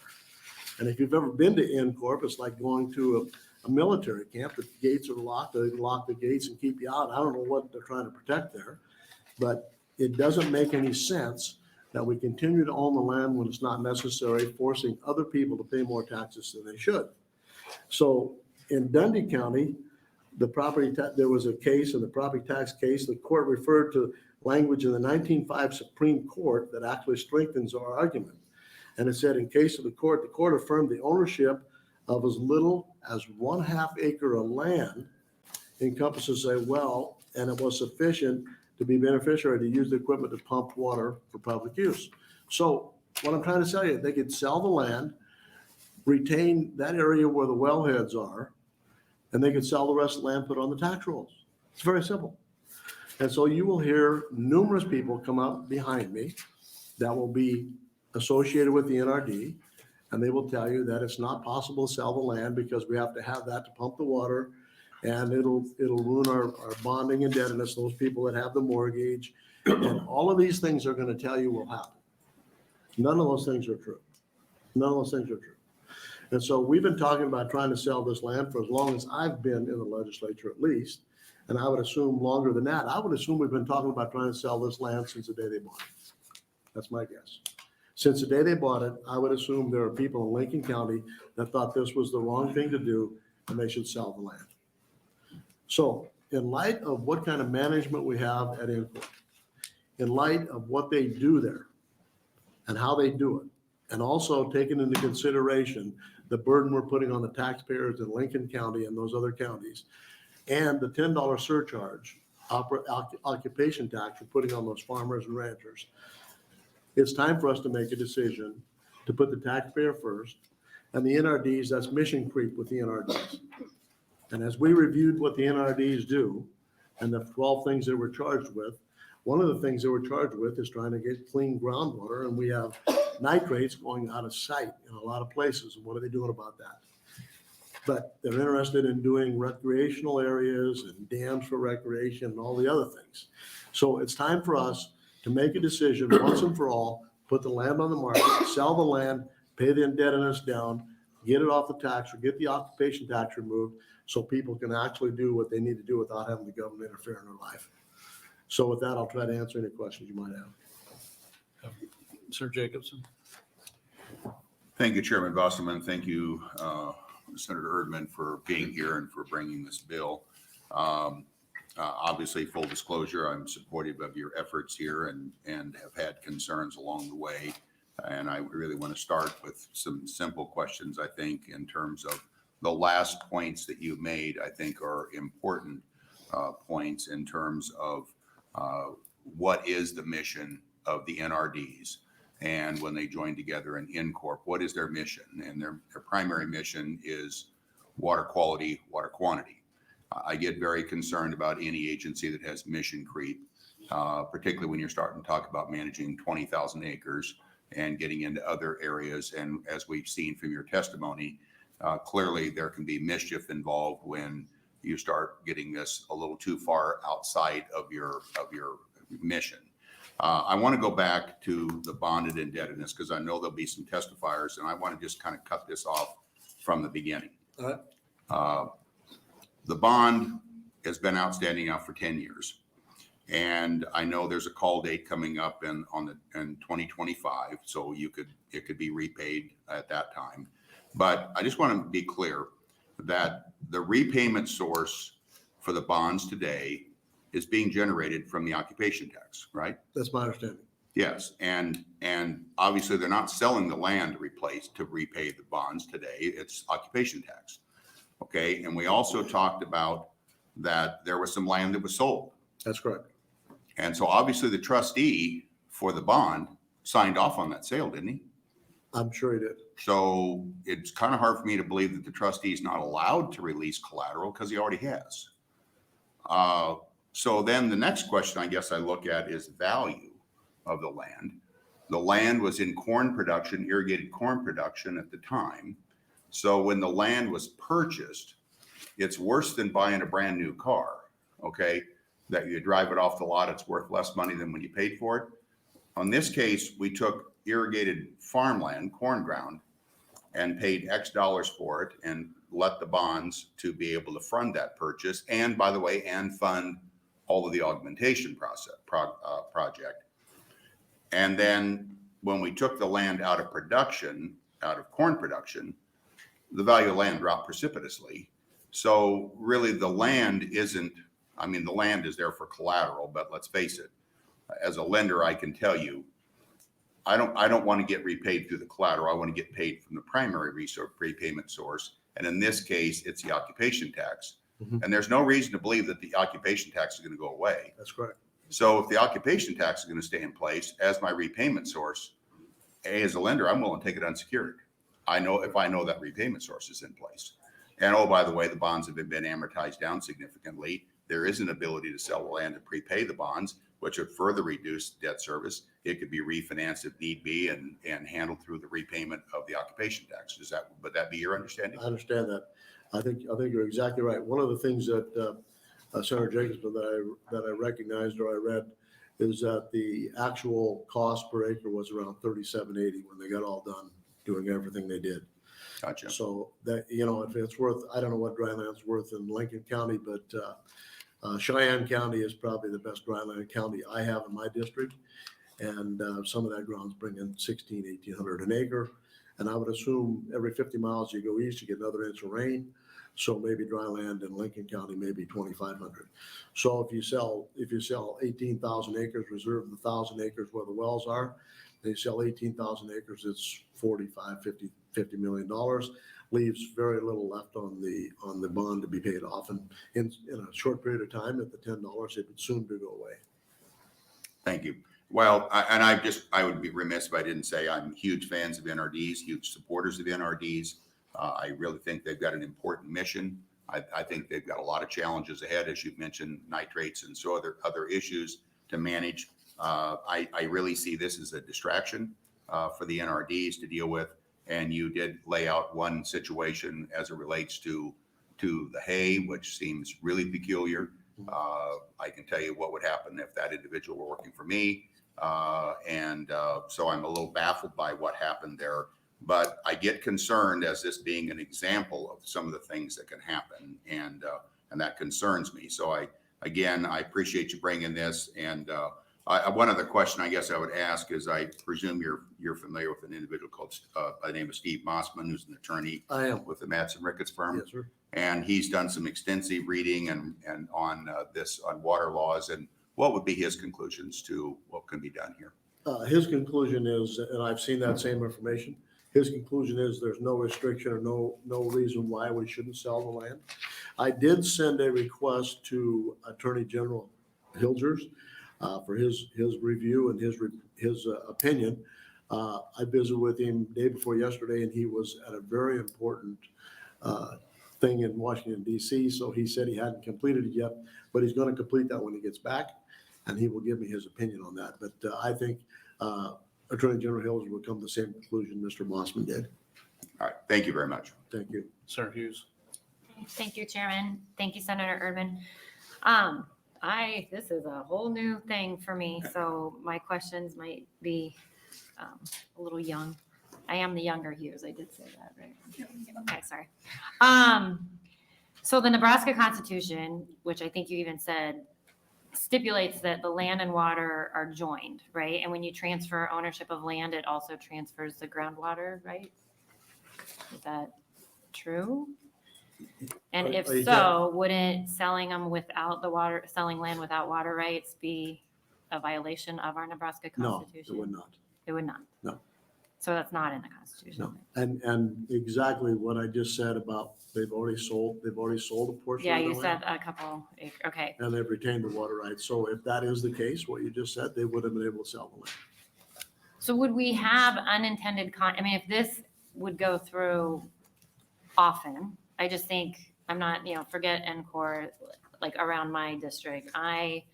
We own a great 80 acres of farm ground, irrigated, got really good ground around here. I sell the land, but I keep the water. Like the precedent that would set, I think, for the future would be pretty negative. I don't know. Maybe I just need to think through this, but that's what concerns me, I guess. Did you see that document that I handed you? This one. Yeah. That's exactly what they did there. I have a problem with that too. So, okay. Let me think on it, ask other questions. What is ODET? I don't know, Senator Bossman, when we had the study, I asked Mr. Shepherd on several occasions how much we owed, and I asked him how much do they pay annually. I asked all those questions, and I reviewed the statement, the committee hearing today, and he never answered those questions. So I can't tell you what it is. Their annual budget, financial statement was 1 8x11 sheet of paper. That was it. Expenses, income, that was it. So I can't tell you what it is. Yeah, my curiosity is maybe someone who's going to testify that's coming up can answer this. So my curiosity is, because you're talking about the $10 occupation tax. Well, if that's going to pay off a bond, pay off whatever, my question's always been, then why don't we have a bill that pays that indebtedness off? And then we get rid of the occupation tax as part of a solution to that. So what would that do? And I know I'm not supposed to ask questions, but let me just make a statement then. How would that help the taxpayers make up that 750,000 in taxes that the Well, that Corp land- doesn't pay? My understanding, that land will always be dry land. You'll not change it. So that value's not gonna go back up. So that loss, that land, that tax valuation, you're right, it's gonna be there. It's not gonna be made back up. And they're paying in lieu of taxes now. No, they're paying lieu and taxes on a very small portion. They're paying 145,000, they should be paying 900,000. But the 900,000 is based on what? That's All the all, land- all is the it- land. Is that based on the irrigated value of the That's- land or the dry no. land? That's what they should be paying on the dry land price, I'm sorry, say that again. on the price that the dry land would be worth. Okay, that's what I understand. Okay. Just trying to Yeah. come down some numbers and So make- doing away with the occupation tax doesn't solve the tax problem. well, no, but I mean, it would address one of the issues we have, of relieving that $10 occupation tax on the Yeah. wide breadth of people so that they don't And if have. they collected $10 an acre on the 1.4 million acres that they irrigate, Mhm. that'd be 14 million a year, but they don't collect $10 from all the NRDs, don't collect $10. And I was surprised to learn that they don't use that occupation tax just for the bond rate indebtedness, use it for other things. So that surprised me as well. Okay. Sir Hughes. Thank you, Chairman. So the $10 this whole thing was done so that everybody that has current irrigated land in that area could keep irrigating, Correct. correct? That's Because right. Kansas sued us for the That's water exactly rights right. down there. Yep, that's right. So I'm kind of assuming if I owned ground there and it was irrigated, I'm probably assuming I'm pretty happy paying that $10 an acre occupation tax so that I can keep irrigating my land and keep farming. I mean, was this not all made clear when this all went down? However many years ago, in 2012 or whatever? I mean, I just, You mean to the landowners? right. What they did, they. Because otherwise we were gonna take 300,000 to 500,000 acres, Oh, there's- all would not be irrigated. Right. So, but the assumption needs to be clear on how they did this. They started in September. They bought the land by December, they owned it. There was no input from the farmers and saying, hey, what do you want to do here? I understand what they did was important and they needed to do that. Okay, I'm not arguing with that point. They needed to do it to settle the issue with Kansas. The point I'm trying to make is they do not need to own the land to continue to have those farmers have the obligation to irrigate. All they have to do is meet the requirement with Kansas. Kansas didn't tell them to put the $10 occupation tax in place. The Incorp decided to do that. So they could have done one of two things. They could have done what they've done, or they could have taken the land that they needed for the wells and sold the rest of it and never had Incorp started in the first place and spend $380,000 to $400,000 a year to manage something they don't need to manage. That's the other savings. If we go away, you sell Incorp, they don't have to have a headquarters out there. They don't have to have the people managing it, mowing the weeds, where the tumbleweeds blow onto the neighbor, they can't harvest their crops. All that goes away. All that goes away. And it doesn't jeopardize those people pumping or irrigating land at all. It has no effect on those people. None. But we're worried about what may happen with the compact with Kansas. It may interfere with that. Kansas don't care. Kansas, what they want to know is how much recharge are you putting back in the ground in the Republican River to meet the compact. That's what they care about. Okay, thank you. Sir Jacobson. Thank you, Chairman Bostelman. Senator Hughes, Senator Erdman, I guess. I know Senator Hughes raised some questions that I think probably let me dig in a little deeper here. The land that was purchased is largely in Lincoln County. I mean, it's in, and so obviously Wallace School District was significantly impacted by Correct. this because Wallace School District lost a significant amount of tax base because it went off the tax rolls and got replaced with this in lieu of taxes, which is significantly less Correct. than what the current market value of the land would be and what it would produce for property taxes. And as a result, taxpayers in that Wallace School District are not only, that are irrigators, are not only paying $10 in occupation tax, but they're also paying higher property taxes on their land because there's acres that got taken off the tax rolls. And that's not something that's being picked up by taxpayers in the other NRDs that are involved in this augmentation project. So is that your understanding? Yeah. The other issue also, Senator Jacobson, is the economic advantage to having someone farm 19,000 acres. There's an economic advantage for the local community and the businesses to have that happen. And I haven't taken that into consideration either. So that you're referring to seed sales, fertilizer sales, grain that's going to the grain elevator, grain that's going to ethanol plants, feed all of yards, those things and that so happen. on. Yeah, and that's a pretty significant piece of land. And even if they kept that portion where the wellhead is, and I had a picture of that, where the wellhead is, even if they retained that 1,000 acres or whatever it is, you put 18,000 back into circulation, back into production. It's a significant amount of income. And just to clarify one more time, I think where you're at on this project is you aren't criticizing the formation of InCorp. You're not criticizing the augmentation project, which was important to do. Yeah. You're not challenging the occupation tax. You're not challenging the idea that they should have run this project and that they've got wellheads and they've got interest. What you're back to is just the simple point that the NRD through InCorp should not need to continue to own the overlying land. And this would be a tough precedence to set if we're going to continue to allow other ones to happen in the future. Is that really your concern? Very simple. And if you look at the bill, I think it's very simple the way the bill drafters drew the bill up. And it just says this. Okay, basically what it says, once the irrigation district has developed what they need to do, they shall sell the overlying surface interest and retain the right to pump the water. That's what it says. Just very simple. Once they've done it, they buy the land, they do whatever they need to do, retain the water rights, sell the land. And it's very peculiar to me, as I stated earlier, that, because I'm telling you, as a county commissioner, we would have never been able to make a decision from September to December and buy a piece of land. I don't know how they did that. They formed InCorp, completely formed it, bought the land and closed in December. That's 90 days. How'd they do that? That was strange to me. I never got an answer on that. I think the people in Lincoln County are pretty progressive of it. It must be. Must be. So no other questions? Will we stay for closing? I'm gonna try. Okay, Thank you. you bet. Proponents for LB 396, please step forward. Anyone who'd like to testify in support of LB 396, please step forward. Anyone who'd like to testify in opposition to LB 396, please step forward.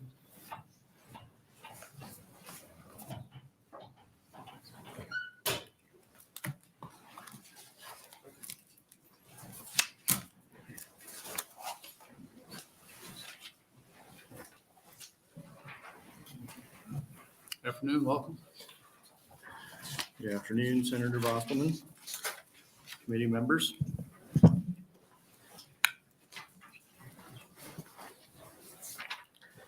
My testimony is being handed out so you can follow along if that makes it easier for you.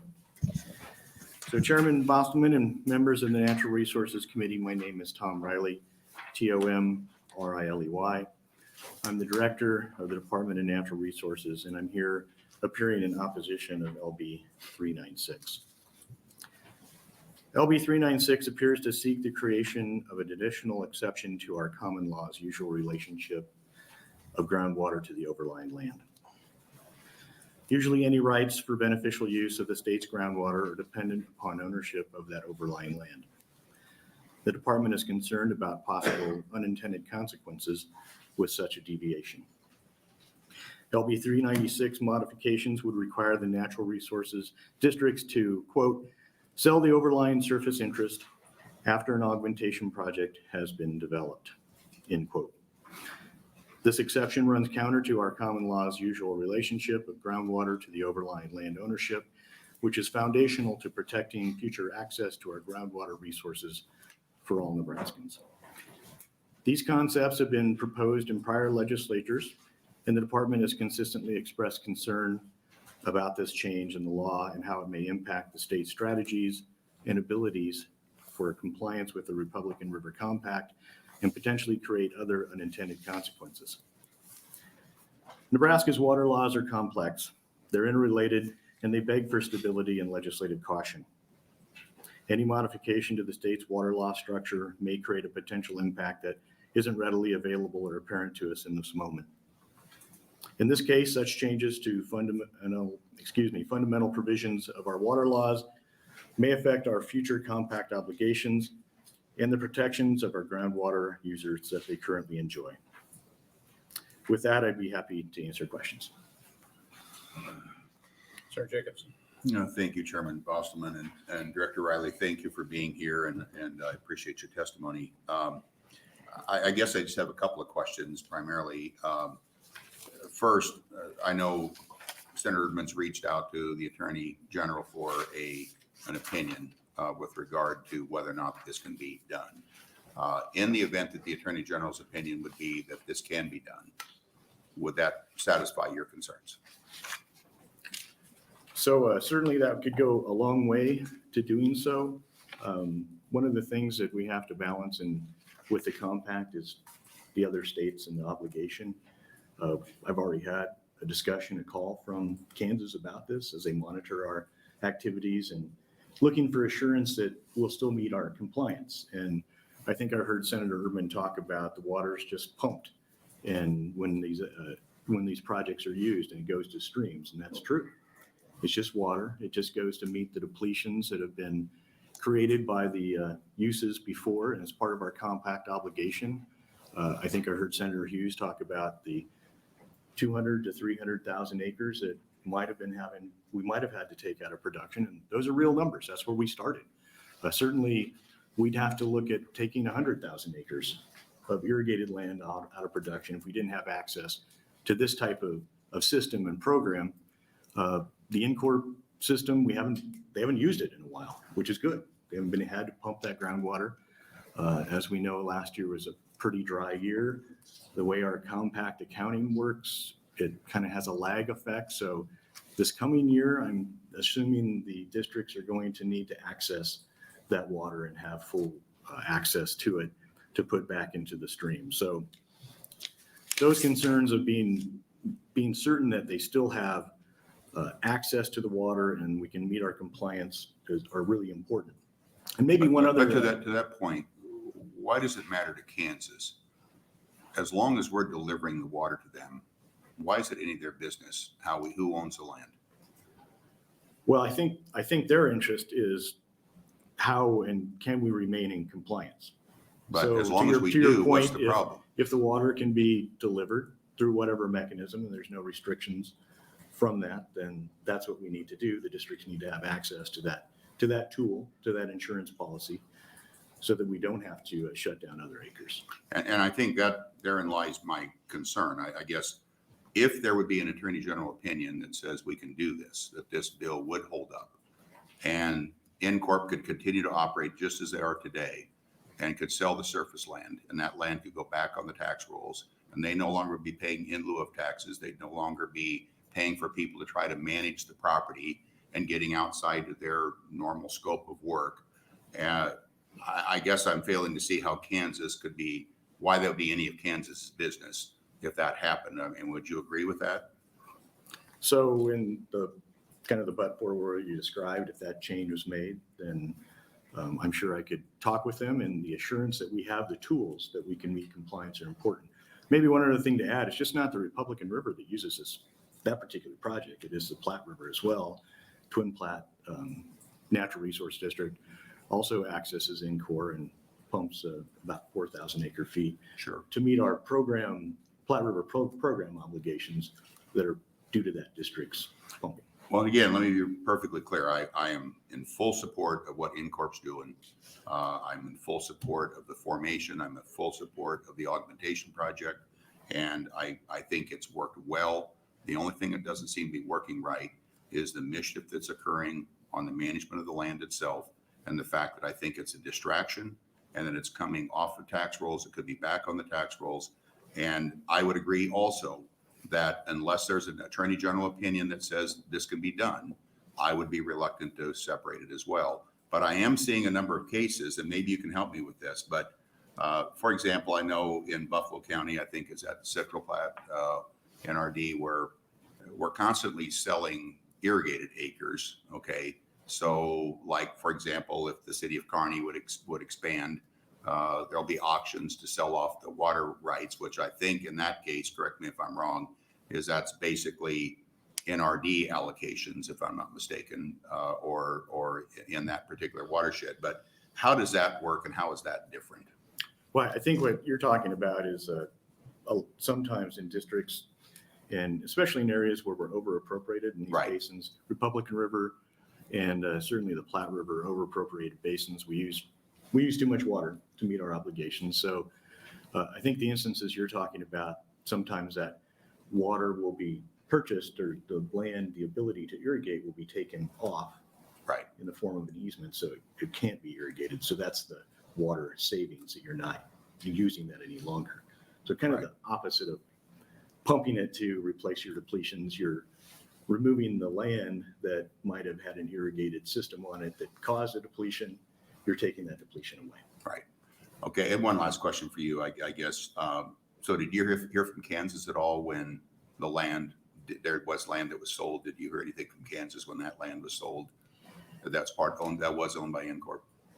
Yeah, I heard Senator Urban talk about that, and I don't know that particular piece of land, and I can't tell you if the department heard. I wouldn't have been there at the time. I certainly would have been working peripherally, supporting the state, but I don't know. Thank you. Appreciate it. Thank you. Let's talk about the Republican River Compact a little more. And could you express one, since you have a lot of history, I think, with that compact going back years, and speaking straight to some of the questions Senator Jacob was saying, what's Kansas' concerns with that? In other words, what's the concern with this legislation that Kansas have with this? Well, I can't crawl into their minds. I've tried to do that before, and that's just an unhappy place to be in general. But I think just like any other state, my colleague, my counterpart, sometimes is challenged with changes in the water law system. And it's a complicated critter that we've worked on and tooled with a lot of times. So when you see those kind of changes from that perspective, I'm sure their interest is like, well, how could that affect our compact compliance, thinking about their own state laws? And so I think the questions come from that kind of perspective. And with the previous director, I think there's been some, and you may have been involved with this too, there's been some, I'll call them positive gains in the compact as far as water being released, as far as what we are allowed, or what is counted, if you will, water evaporation, things that's released from the, I think from the wells and that. I think we're sitting in a better place there with the relationship we have with Kansas. Is that right? Yeah, your comment, are we in a better place? And we certainly are. And one of the ways that we are is that we have these kind of tools that our NRDs have access to, like NCOR, and the ability to offset our depletions. And it's not just a number that you're kind of guessing. You're taking a field out of production. You hope something. This is water that goes back to the stream, and it's there. So it gives Nebraskans a lot of flexibility to be able to meet our compact obligations, not have to overdo it, and still be there in a happier place. And the agreements that you're talking about really put Nebraska in a place where we work and count most of this water in Harlan County Lake. Kansas' interest is generally for their Kansas Bostwick Irrigation District, somewhere that you'd be familiar with, and their ability to use water. So it's in the lake, and it's able to be part of the water supply when they need it, and has given the state enormous amount of flexibility in helping us meet our compact commitments. Do you think there's any compelling reason that the state needs to take up this legislation? Well, maybe to follow up on kind of that, and maybe a question that Senator Jacobson asked, that we want to be able to maximize the tools we have for our water portfolio in Nebraska. And I know we're talking about a very specific site, but when I see projects like this, I'm thinking about not what's happened in the past, but what might happen in the future. And for Nebraska, we do have water, blessed with a lot of water. We hear about this all the time, but it isn't always in the right place at the right time. And augmentation projects might become an important piece of doing water management in the future. So I think we just need to be cognizant of changes we might make to the state law now, how that might affect somebody's thinking of a augmentation project in the future and its viability to do so. Maybe another thing, Senator, that comes to mind when you ask this question is I hear the interest of making sure that we protect our water. We keep it in Nebraska. And when you start to crack the door open for a change into the common law of separating land and water, it opens the opportunity for the next change. And that next change might make it easier for somebody to take water and perhaps transport it out of the state or do things that we're not interested in as a state, as a way to manage our water portfolio. So I just throw caution to those kind of changes to our water law system, thinking about those future opportunities that we don't even know what they might be, but we don't want to limit our tools in the tool chest as we think about these things. So I'd ask for you as you ponder these to also think about not what's happening in the future and maybe how people might view this particular project in court, which is this is kind of focused on, but how it might relate to any kind of future projects and water management that we would want to do as a state in the future. Yeah, perhaps you're speaking to Senator Breezy's bill that we already heard in committee. Yes. Yeah. So those kind of thinkings, and we do have to watch about our water and interests from others. Look no further than the states to the west and the Colorado River challenges that we have there. So, Will there be someone following you that could shed some light on what's owed on the bond, the debt that's still out there? Is there someone that's going to be able to shed light? yeah, I just kind of taking a glance in the room. I'm pretty sure there would be. I'm not sure who's all going to be here, but I think the answer to that is probably a safe yes. All right. Other questions? Seeing none, thank you for your testimony. Thank you. Next opponent to LB 396, please.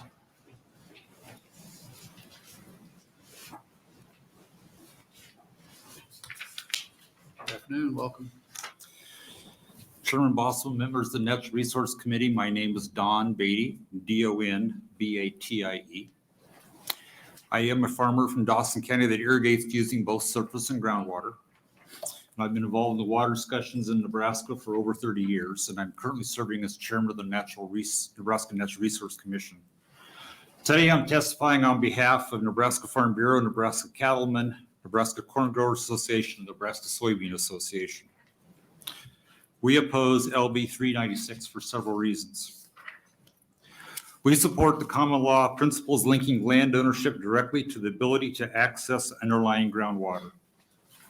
We oppose any efforts to separate groundwater from the overlying land, which LB 396 would do.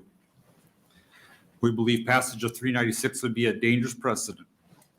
In a June 2018 opinion, the Nebraska Supreme Court noted, quote, "The right to use the groundwater does not float in a vacuum of abstraction, but exists only in reference to and results from ownership of the overlying land," unquote.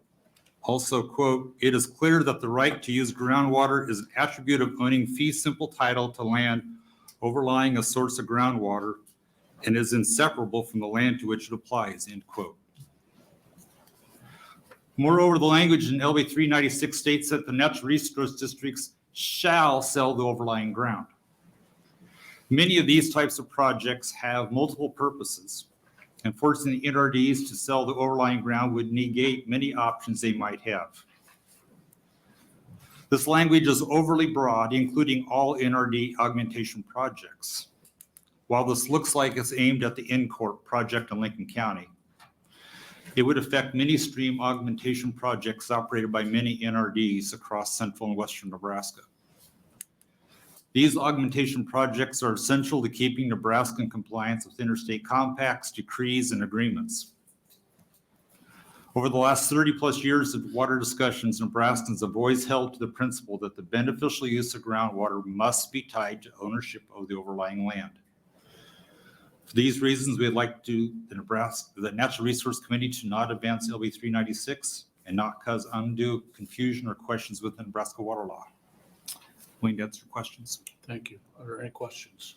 Senator Jacobs? Thank you, Chairman Bosselman. Mr. Beatty, thank you for your testimony today. I guess I'll ask you the same question I asked the director earlier. If the Attorney General came back and said that there's nothing wrong with this, selling the land and retaining the water rights, would that change your opinion? It would not. Why not? You look to Colorado.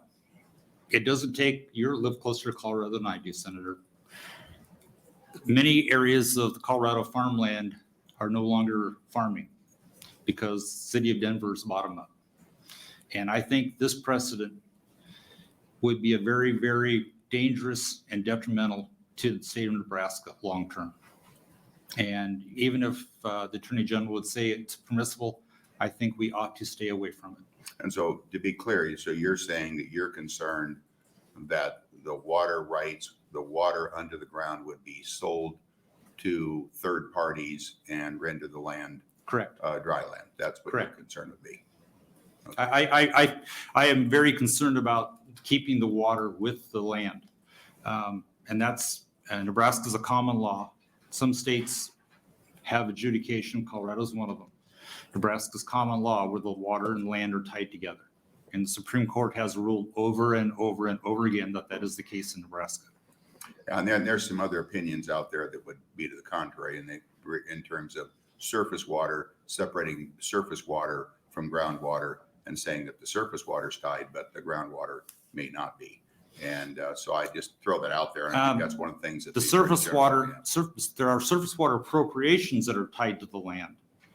The groundwater is what's underlying. And again, Nebraska water law, as you well know, is very complex. Surface water is adjudicated by the Department of Natural Resources, while the groundwater is adjudicated by natural resource districts, local NRDs. But all the water ultimately belongs to the state of Nebraska. It is just the beneficial use of the overlying landowner. And let me ask you this too. And I realize that that's why the AG probably needs to weigh in to really get us that opinion. But the primary concern that I've had, if it can, is I want to see that land back on the tax rolls. And I want to see the land being managed by private entities, not by the NRDs, because I don't think that's their mission. So the question then becomes, if this were to change to where they had to lease the land or allow it to be managed by third parties, which would then cause it to go fully on the tax rolls, because then it's now going to be in a productive use. My concern is what's happening to the taxpayers in Lincoln County who have lost 20,000 acres from the tax rolls because of this project, and they don't need the land. And you've raised a question about multiple purposes. So are you aware of other purposes that this land is being used for today? I can't speak for InCorp. Okay. However, I can tell you that just a quick Google search on Nebraska augmentation projects, I found several that have multiple purposes, including working with endangered species, both in the Platte River and the Republican River basins. So I hate to tell you, I don't know. But the natural resource districts, yes, they have multiple duties. Quantity and quality of water is one of them. But they have a lot of duties that have been given to them by the unicameral. And I think just by saying, oh, they can do it without the land, I think that's disingenuous to the local NRDs. That's why we have local NRDs making these decisions, not a state agency. I got you. I guess, again, I would just suggest that some of the activities that occurred out there that many would consider to be I'm not illegal. defending any activities that occurred on InCorp. But that's where part of my concern comes from on 20,000 acres. And I understand that. I mean, a lot of counties have lost land over the years for things that aren't getting any in lieu of tax monies. You know, Gosper County has a couple large lakes on it. And Gosper County is a very small county and they lost a large percentage.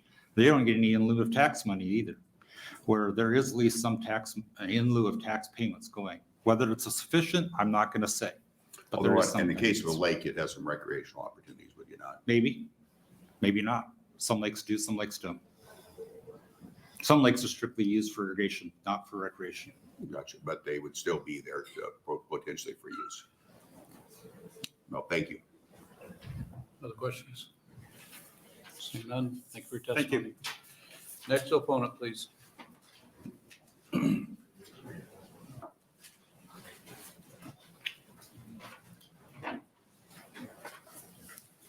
Good afternoon, Mr. Chairman. My name is Don Blankenau, Donblankenau. I'm an attorney in private practice with about 30 years of experience in the area of water law. I also teach water law at Creighton University Law School, and I am providing my testimony today in opposition to this bill on behalf of the Nebraska Association of Resources District, or association. The association provides representation to Nebraska's 23 natural resource districts, or NRDs, a number of which have developed augmentation projects.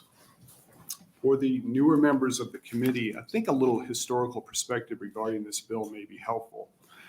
When NRDs first developed augmentation projects to ensure state compliance with interstate agreements, a previous senator from North Platte objected, arguing that the land acquired for the project would be tax exempt and thereby diminish the tax base of Lincoln County.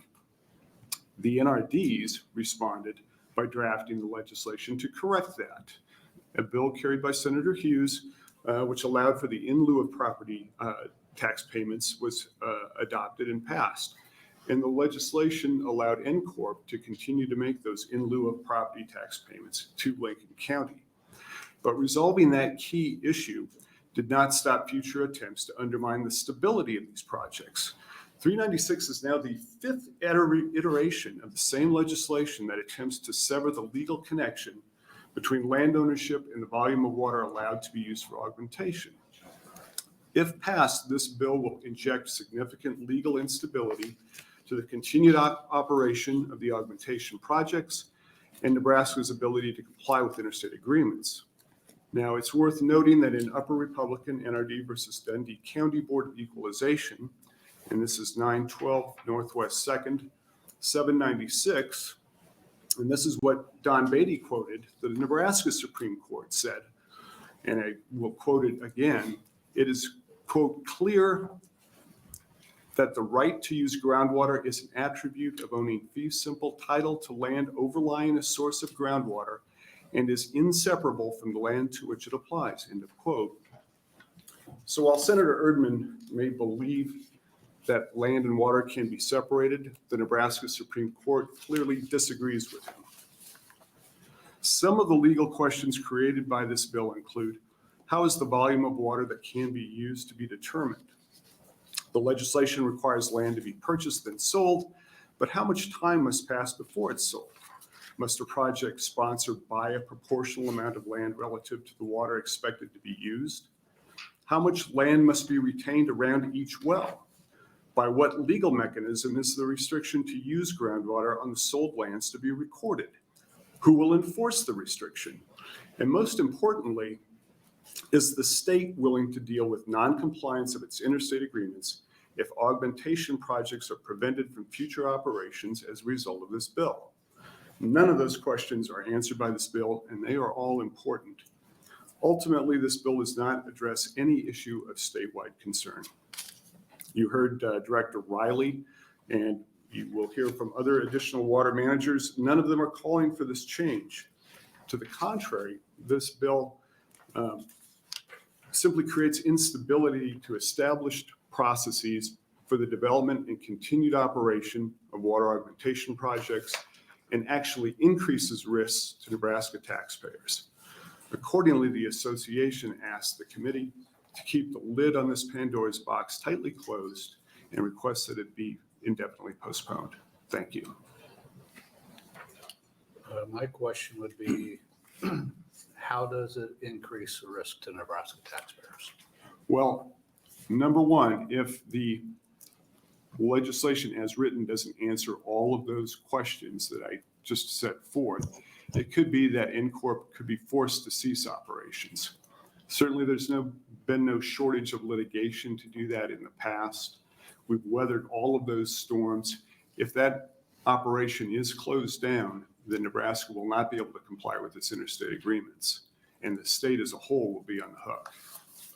So do you think, even though if there would be an agreement, I'm saying if, it's all hypothetical, if the land is sold and if there is an agreement, I think state constitution, you can correct me if I'm wrong, says that the land and water stays together.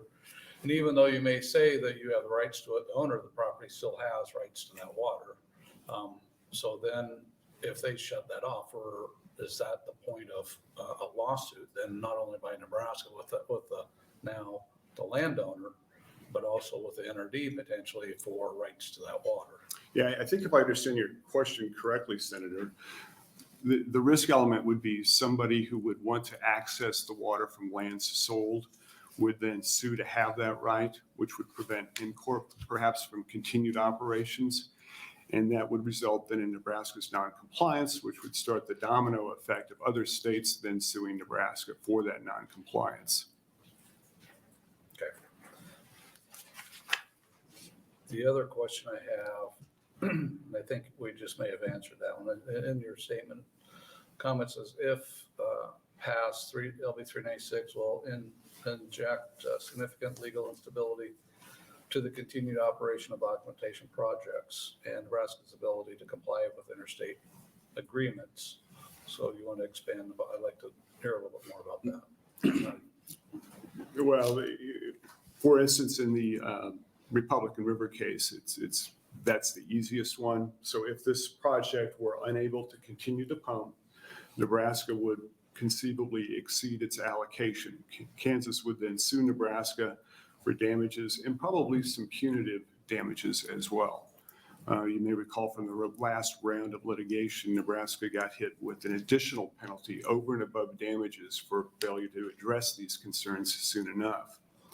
And to kind of tee off what Director Riley indicated, Kansas is aware of the risk element of this. They read the same case. They know that Nebraska is presently linked to land ownership. And if there is any failure of Nebraska to be able to operate this project, then Nebraska's noncompliance would necessarily open the door to yet a third round of litigation with Kansas. Are there any questions from anybody? Jacobson. Thank you, Chairman Bosselman. Mr. Blankenau, I guess I would have a couple of questions since you're an attorney. So if the NRDs or N-Corp were to offer sell a 99-year lease on the surface water, they would then be retaining the ownership. They would be reserving the water as part of that lease. Would that be feasible? So long as the lease was just for dry land uses? Correct. Yeah, I think that is a possibility. And would that not also put the land back on the tax roll since there'd be a for-profit entity on the lease if it was sold to a for-profit entity? It would be back on the tax rolls, but the Lincoln County wouldn't receive any more money than it receives now. And why is that? That's because the land is valued at its present use. Right. And the in lieu of payment is linked directly to that. Okay. And if it gets leased, it can't ever receive another irrigation well. Correct. Yeah. And you're suggesting, though, that the dollars they're getting today in lieu of is the same as what the market value times the tax assessed value would be? Correct. Okay. That's the way the legislation was written, because the intent was to make Lincoln County whole from the very beginning. Gotcha. And that's been my concern all along. It's been really twofold. It's been A, that, B, being able to put the land back into be operated in private hands so that the NRDs are not moving into some kind of mission creep beyond what they were really set up to do. And that we're not seeing, I've heard everything from wind projects, solar projects, hunting activities. None of that, it seems to me, should be part of the NRD mission. And that's why I feel that having private control of the surface of that land is important. It would seem to me there's multiple ways to get there a 99-year lease would generate a significant amount of income. They could still keep the land connected to the water, and we're not hiring 3 people to go out and try to manage the land, potentially having someone selling hay personally off of the land that's owned by the NRD, by the NCORP and the NRDs, and that we're not moving into other areas. But if we did, it would be done privately. And then if they generate tax revenues as a result of that, that would indeed go to Lincoln County, the school districts that are impacted there. Correct? Well, there's a lot in there. And I tried to go answer all slow. that, I but tried to go, you're a smart guy, so I'm trying to go slow. Well, thank you. What I will answer is there are people who can probably address some of that after me, but I will say that much of this land is already leased out. So it's effectively in private hands through the leasing process. And it's leased for grazing purposes and haying purposes and other such purposes. So Again, I don't know that the dollars are any different from the county perspective going forward. Unless it would be developed into something additional on that private land. That's true. And I've frequently heard, well, if we sell it, we can put those wells that were originally there back in, we can start irrigating again. That's simply not going to happen. Totally understand. Okay. Yeah. Other questions? Seeing none. All right, thank you for your testimony. Thank you. Next opponent, please. And if you're going to testify, please move forward to populate the seats towards the front so I can continue to move along.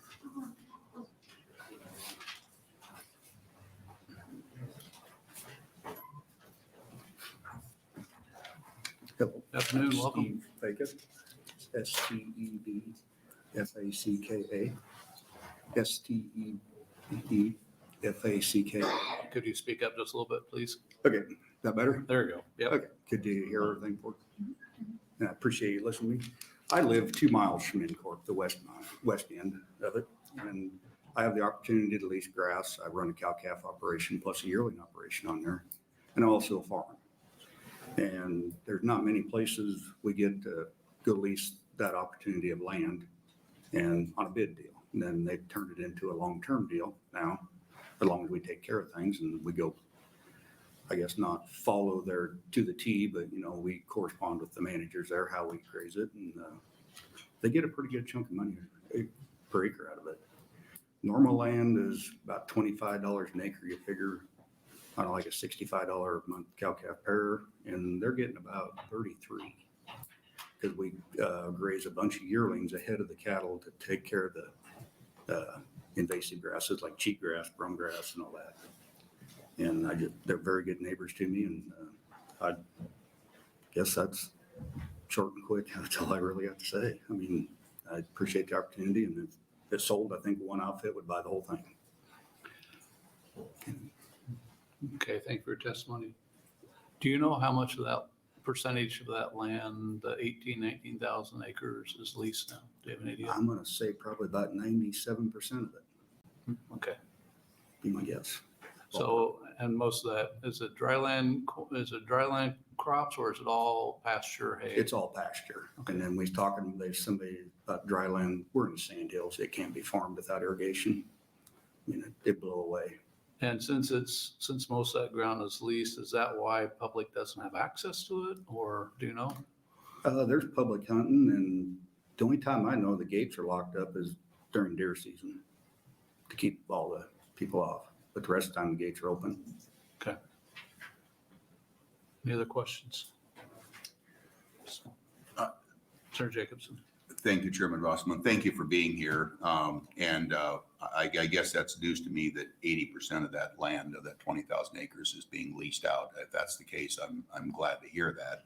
I'm trying to figure out then why it takes 3 employees to manage it, if that's the case. But I'll probably have a later testifier to ask that question. Basically what you're saying right now is it's a bid. So how often are you bidding? Was every 5 years. Okay. And is that what you're on right now? Is a 5-year deal? So you're gonna bid a per acre rate? Per animal, per month. So, and there's a minimum number of animals, or how's that working? They say like how many animals, and you bid from there. Gotcha. Okay. But you would be interested, obviously, in continuing to do long-term leasing, and that's important what you're doing. Appreciate that. Yeah, thank you. Seeing no other questions, thank you for coming in today. We appreciate your Well, testimony. thank you very much. Next opponent.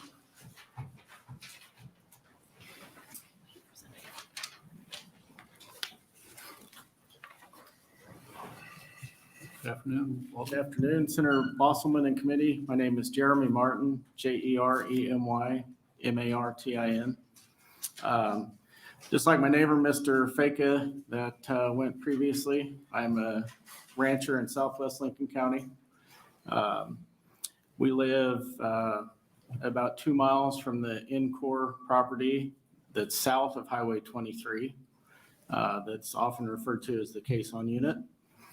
And we've leased that property down there, which amounts to 3,000 acres, give or take, for 3 or 4 years now. And let me start by saying that I've heard repeatedly that this project needed done. And I'm not an irrigated farmer. I don't have a dog in that fight. I don't have any idea how they managed to do it in 90 days. And I'm not sure at that point in time that I would have been in favor of that, right? But today, that has been done. And from my perspective, it's an opportunity for my family and I as first-generation ranchers in Lincoln County to lease ground that's close to home at a fair market value. They initially leased those parcels on one-year deals, and we didn't participate in those because there's not enough stability in a one-year lease for our operation. We're now in the middle or maybe towards the end of a 5-year lease, and I've pushed pretty hard on those guys in a lot of ways, both in terms of management, in terms of extending those leases and giving those leases an option to renew. I tried to add up the number of lessees, and I'm not sure that I know the north end of that property well enough to account for everybody. But I think currently there's somewhere probably in the neighborhood of 8 to 12 lessees, most of which would be what I would call medium-sized operations. And the vast majority of that land is leased for grazing. So I got on my Nebraska taxes online and I pulled up my property taxes on a section of grass that's just down the road from Encore. And then I multiplied that times 19,000 acres, and the number I came up with was 130,000. And the in lieu of tax payment, as stated earlier, is 145,000. If you're going to value that land at 2,500 an acre for the sake of argument, you're assuming it's dry land farm ground. I have a lot of experience managing the Caisson unit south of Highway 23. There's a very, very, very small part of that ever should be broke again, should ever see the plow again. It's really sandy, it's really soft. It will not make dry land farm ground in most of those acres. So I think the in lieu of tax payment is appropriate in the sense that it's being taxed as pasture ground. I realize that costs the Wallace School District $500,000 or $600,000 that's now being scattered amongst other landowners to foot that bill. But that has been done, and I think everybody's adjusted to that.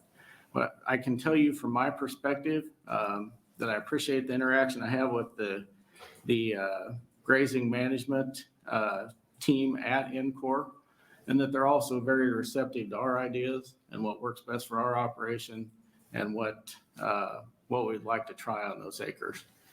I will tell you on the unit that we lease, I've had the opportunity to bump into University of Nebraska researchers studying bats, which I didn't even know there was bats there, and was a little bit unsettled to learn that, quite frankly. And I've also had the opportunity to bump into numerous hunters because there's, I believe, 2.5 sections of that we lease that's open to public hunting. So from my perspective, I think it's positive for the area. I think it's positive for those of us who have an opportunity to be in those leases. And I would ask you, if you're going to separate the surface use of the land and the water rights, Is a project designed for interstate transfer of water where you want to do that? Is that where you want to set that precedent? Okay, thank you for your Thank you. testimony. Yep, thank you. Questions? Mr. Jacobson? Thank you, Chairman Bosselman, and thank you, Mr. Martin, for being here and for your testimony. A couple quick questions. So what school district do you live in, or is your land in? We have land in different school districts. So it's a fairly remote part of the world, as you probably know. Oh, come on My now. kids, Come on now. my kids go to school in Wallace. We have a Wellfleet address, and we're closest to the town of Dickens. And so the Wallace School District would encompass some of our land. We also have land that's in the Hershey School District to the north. Great, thank you. And for the record, you're the one that said it's a remote area, not me. So Yes, yes, it is. Tell me on these units, the unit you have, so how are the units, is this based, is there fencing already there, or did you have to install the fencing? Did Incorp install the fencing? How'd that take place? Incor installed permanent fence on the perimeter. It's nearly new fence. Most of it was put in since they bought that unit. We have installed some cross fences to manage grazing better. And you know, there's the challenge, one of the challenges that we face there has been water. That has been augmented significantly, and I think a lot of that was done in cooperation with the Game and Parks, which is why I don't groan as much when I see the parade of hunters going by my driveway on opening day of pheasant season, because that partnership has allowed us to improve the grazing scenario there. So to that piece, so what you're telling, how many acres are involved in the unit that you lease? 3,000 more or less. Okay, so you're telling me that Incorp put a perimeter fence around 3,000 acres. It's all new fence. There's a lot of new fence around it. Right. Now, some of that perimeter fence was there, and it's certainly not all been replaced. Okay, you're grazing 3,000 acres. So are there stock wells in that land as well? Yeah, as I alluded to in the last question, there are stock wells. They're solar stock wells for the most part in our unit. But you are pumping water from the stock well? Yes, sir. In several locations, probably Yes, on sir. that property. Okay, Yes. thank you. Thank you. Thank you. Thank you for your testimony. Thank you for coming in today. Thanks. Next opponent, please.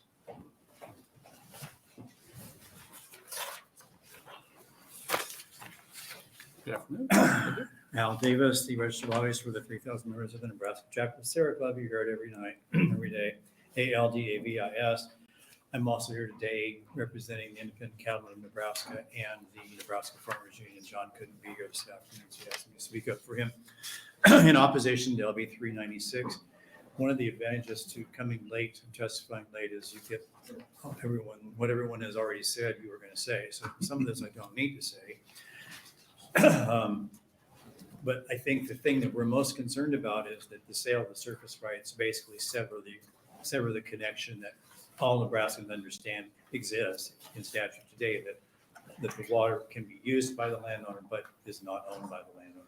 This looks to me like we're moving right down the road towards ownership, which I think is a very destructive approach. We've seen how that has worked in our neighboring states south of here, Kansas, Oklahoma, and Texas, where water now is so scarce. And you've probably seen articles about Kansas being concerned about trying to shut down wells in western Kansas. Thank God we haven't had to do that. When the project came out in the first place, I thought it was a poor decision. As we have moved beyond that and you step back and look at it, I think it was a very wise decision for those NRDs to go ahead and put that together. I think your concerns are justified, Senator Jacobson. Glad to see these landowners come in and talk a little bit and refute some of the things that we hear. So I'm not going to say any more, just to say that those three organizations are opposed to this bill and we think you should IPP it. Thank you. Thank you for your testimony. Other questions from committee members? Seeing none. Thank you very much. Next opponent, please.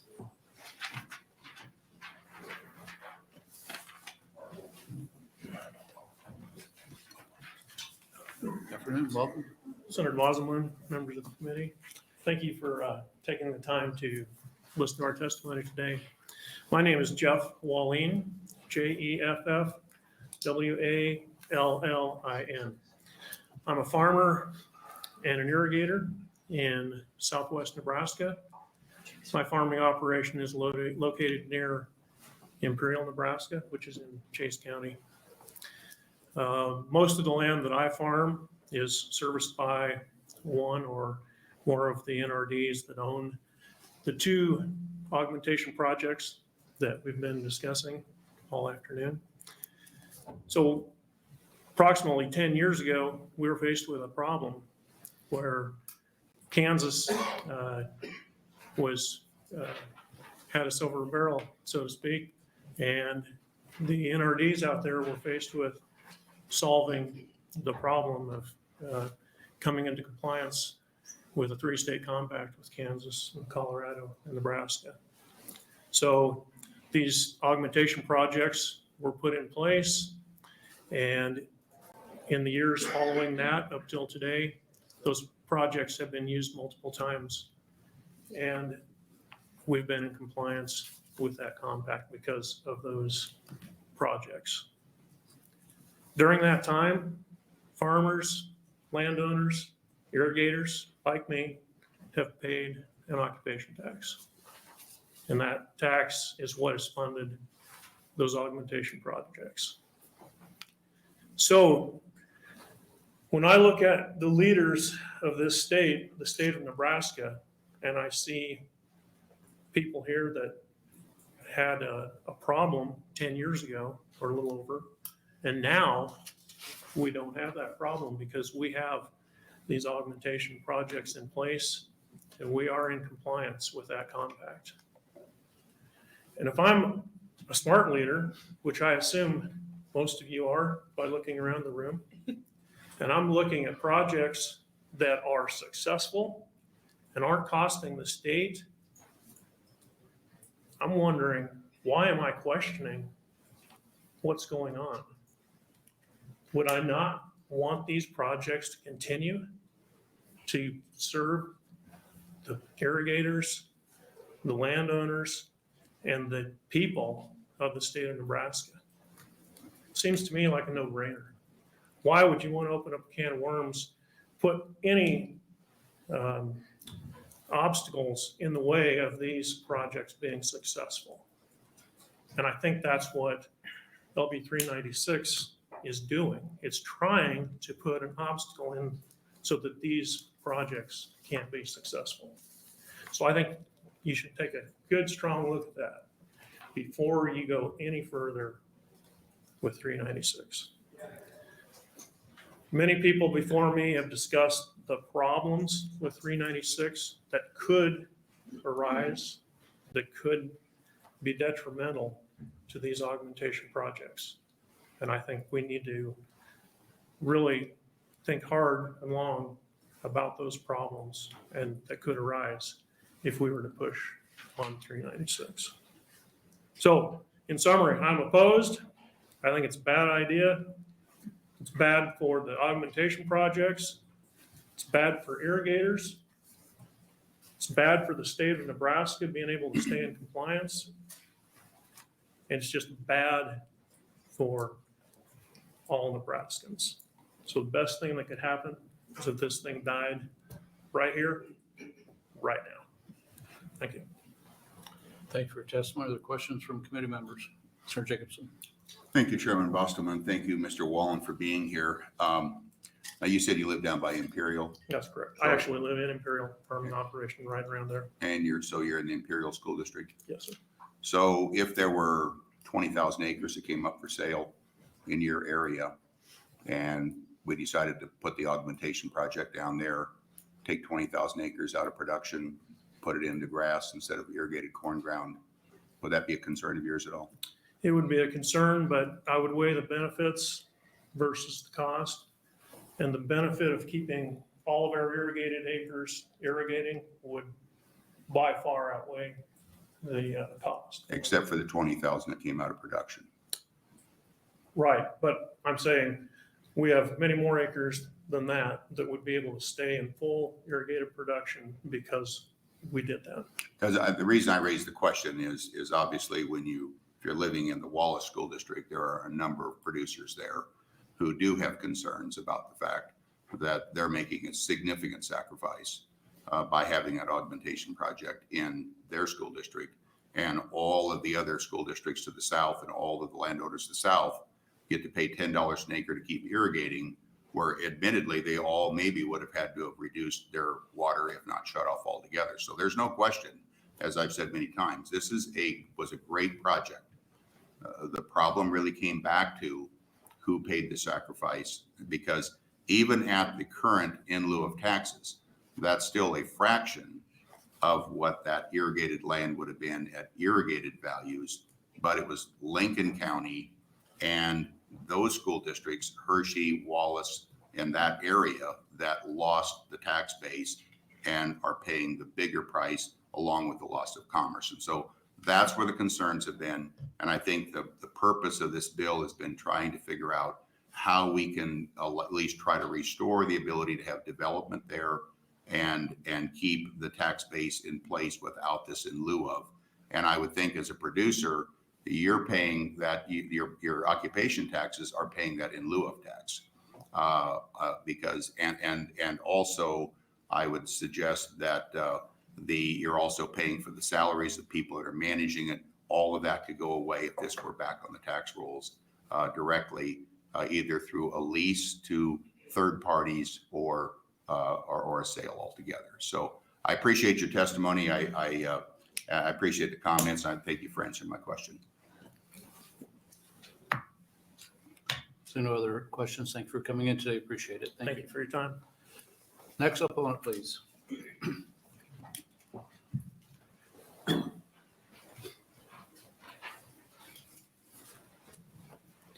Good afternoon, welcome. Good afternoon, Chairman Bosselman and members of the Natural Resources Committee. My name is Dr. Jasper Fanning. I'm the General Manager of the Upper Republican NRD, JASPERFANNING.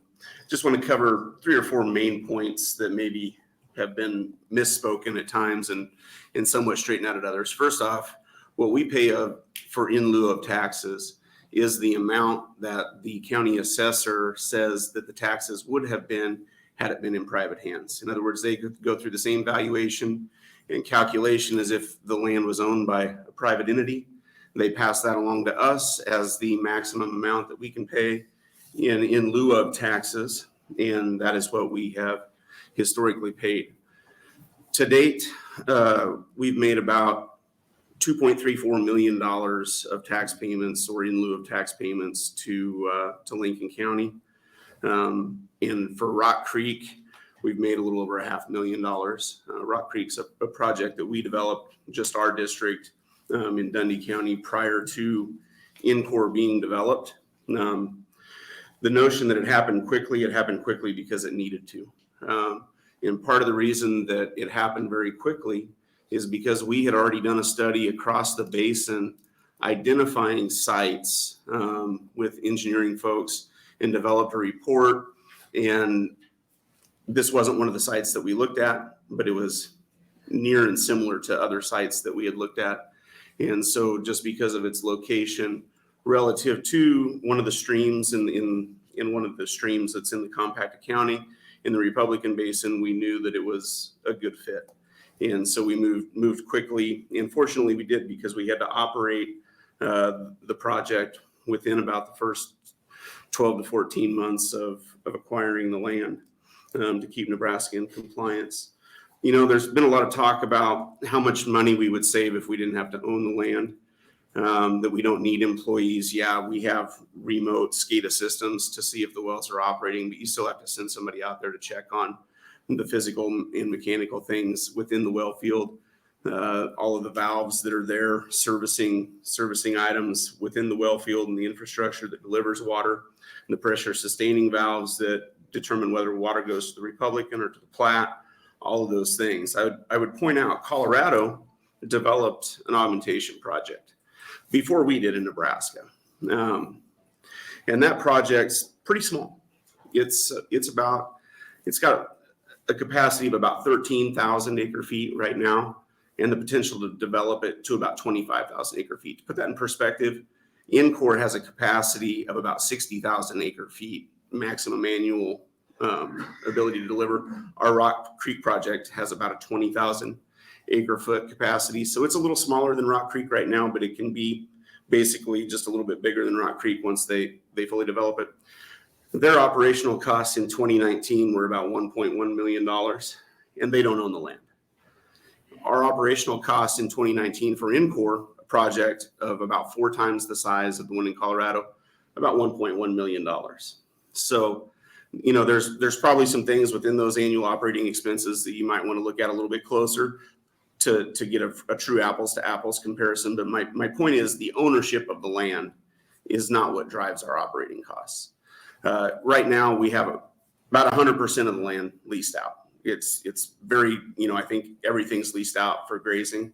About 75% of it, I believe, is in what we're going to call long-term leases. The laws related to bonds and what we can and can't do with property that's financed through bonds dictates a lot of the terms of what's allowed in those leases. And so those leases are for a 5-year term with an option to renew them for a 5-year term for a total of 10 years. But again, a lot of those stipulations, we've already moved to long-term leases to have that stability for the landowners so that they can invest in their operations knowing that they've got the land leased for a period of time. And I anticipate we'll continue to do so. The reason that we hadn't before is we had to, you know, there were a lot of areas that we needed to graze very quickly and then not graze very much while we were trying to establish grassland back on this very fragile, sandy soil. So those are some things that people brought up that I think maybe led the committee down the wrong path, that there was some shortage of the taxes other than just the valuation, that we would save a lot of money by not operating or by not owning the land. And then really with respect to the bond payments, Senator Erdman said he found it surprising that we were spending our money on things other than just the bond payments. Well, LB 701, when it came out, we had a Supreme Court that told us we couldn't use property taxes, our one other funding mechanism, for state purposes such as augmentation. That's why we don't use property tax to pay those operating costs of augmentation, and why those costs are authorized to be paid with the occupation tax, and that's why we use it in that fashion. Okay, Thank you. Can you tell me so we go back to the $10 occupation tax. What's owed yet that's paying off? So the numbers that I have in front of me, and what I'll do is I'll get everyone on the committee an accurate summary. The numbers that I brought with me today is that the Encore project owes about $94.2 million on that's its outstanding bond balance, I believe. And we as a district owe about $15.5 million on Rock Creek. Encore's paid roughly $51 million in payments, and Rock Creek's we've made about $12 million in payments. So that we still have 94 million remaining? Yeah, we have about 94 million of the original, I want to say 120, but I don't have that number in front of me. Again, I'll provide that to the committee. Okay, thank you. Other questions? While we're talking numbers, what kind of revenues are produced by the occupation tax today? It depends on the district. In our district, we raise about. Encore, how much is Encore raising? How much is Encore? It doesn't have the authority to charge the occupation tax. I'm talking about for the bond repayment, how many dollars are being raised through occupation tax to repay the bonds? Our portion, our district's portion of the Encore debt is an annual payment of roughly, it varies from year to year depending on the bonds or structures. We've got, you said there's ours is about 1.7 million. So the total is going to be slightly less than 4 times that because of Twin Plats paid for part of their additional construction part out of their own pocket, and they didn't have the expense in the Republican. So it's roughly $6 million. Let me restate the question. You have how much debt service? I want to know what your debt service is of the bonds, and I want to know what the total dollars throughout the properties that are being taxed to come in to repay the bonds, how much is being collected to be able to pay those bonds off? Again, I'm going to only be able to speak to our district. We have about 440,000 irrigated acres. We raise about $4.4 million in annual occupation tax. We pay about 1.7 to Encore, and we just on our Rock Creek debt. I can't think of the exact number. I'll get that for the committee. The remainder of that we use for operations of the projects, as well as retiring additional lands. Okay, well, let me go back. Okay, your role with Incorp is what? I'm the general manager of one of the districts that is a partner of Incorp. So who oversees all of Incorp in terms of payment of the bonds and management of the debt? Ultimately, that comes down to the board of Incorp, which is a representative from each of the 4 natural resources districts. But is there not someone in charge that the board that reports to the board? Sure, Kyle Shepard's the manager of Incorp. Is he going to testify today? I don't believe that he is. Okay, but I don't know that. And so who does he report to? He reports to the board of directors Directly. Okay. He does not be reporting through you. We communicate with him fairly frequently because he's managing a project that we rely on for compact compliance. But as far as direct oversight, no, he's not someone that I have direct oversight of. And what would his role be? Total. What does his job description entail? Generally speaking, he oversees the general management of the project, make sure the other employees are performing their maintenance tasks. He's the primary person that gets for the board the bills payable and pays the bills and works with the accountants on behalf of the board between board meetings. Okay, and his background is what? You'd have to ask him that. Okay.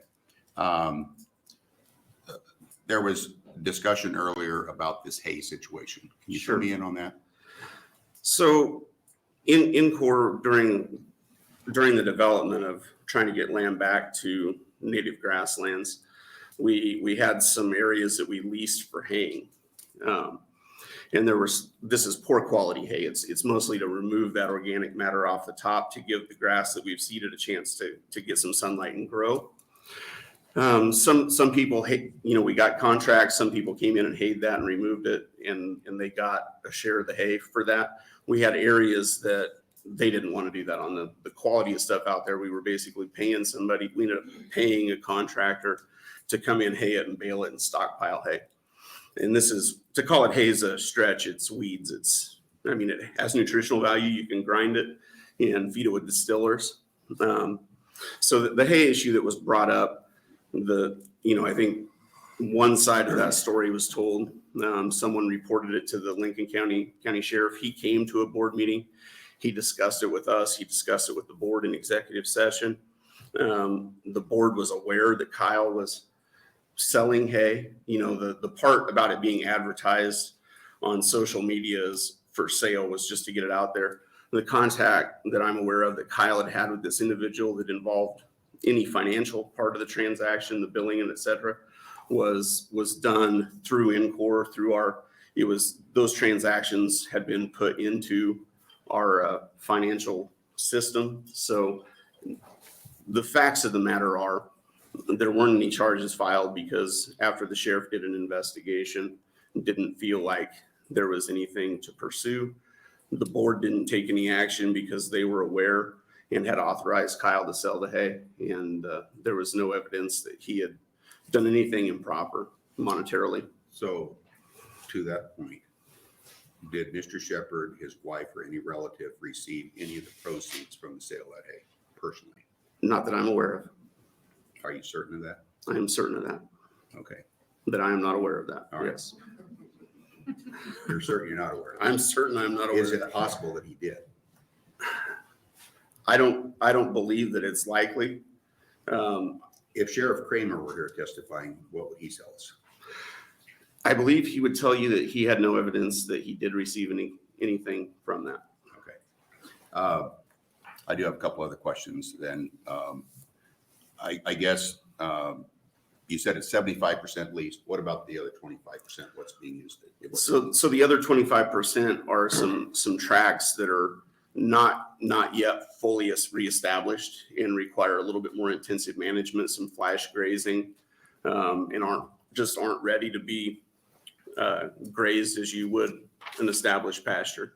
And so, it probably varies on that 25%. Some of it maybe will be ready to start long-term leasing in the next year or two. So that's kind of, as that gets established, and Mother Nature has more to do with that than anything. Also, when I look at future uses, okay, you're telling me you're leasing it for grazing. Yes. Are there plans to do something beyond agricultural purposes for that land? Well, I think we've talked a little bit about solar and wind. Given the location and Gerald Gentleman being a stranded asset of NPPDs, I think that controls whether there's ever that opportunity. And the people that we've allowed to do studies on our land in terms of evaluating the potential for wind and solar, what they've told us is other landowners are going to want to have to do a project like that in that area in order for them to be able to move forward, to have the right size, scope, and scale of things.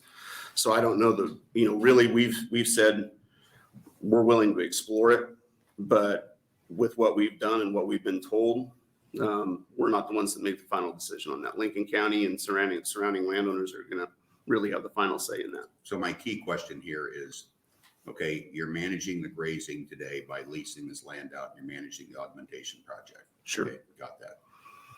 If you go to wind and solar panels, would you lease that operation to someone who's in the energy business, or would you attempt to manage that through InCorp as well?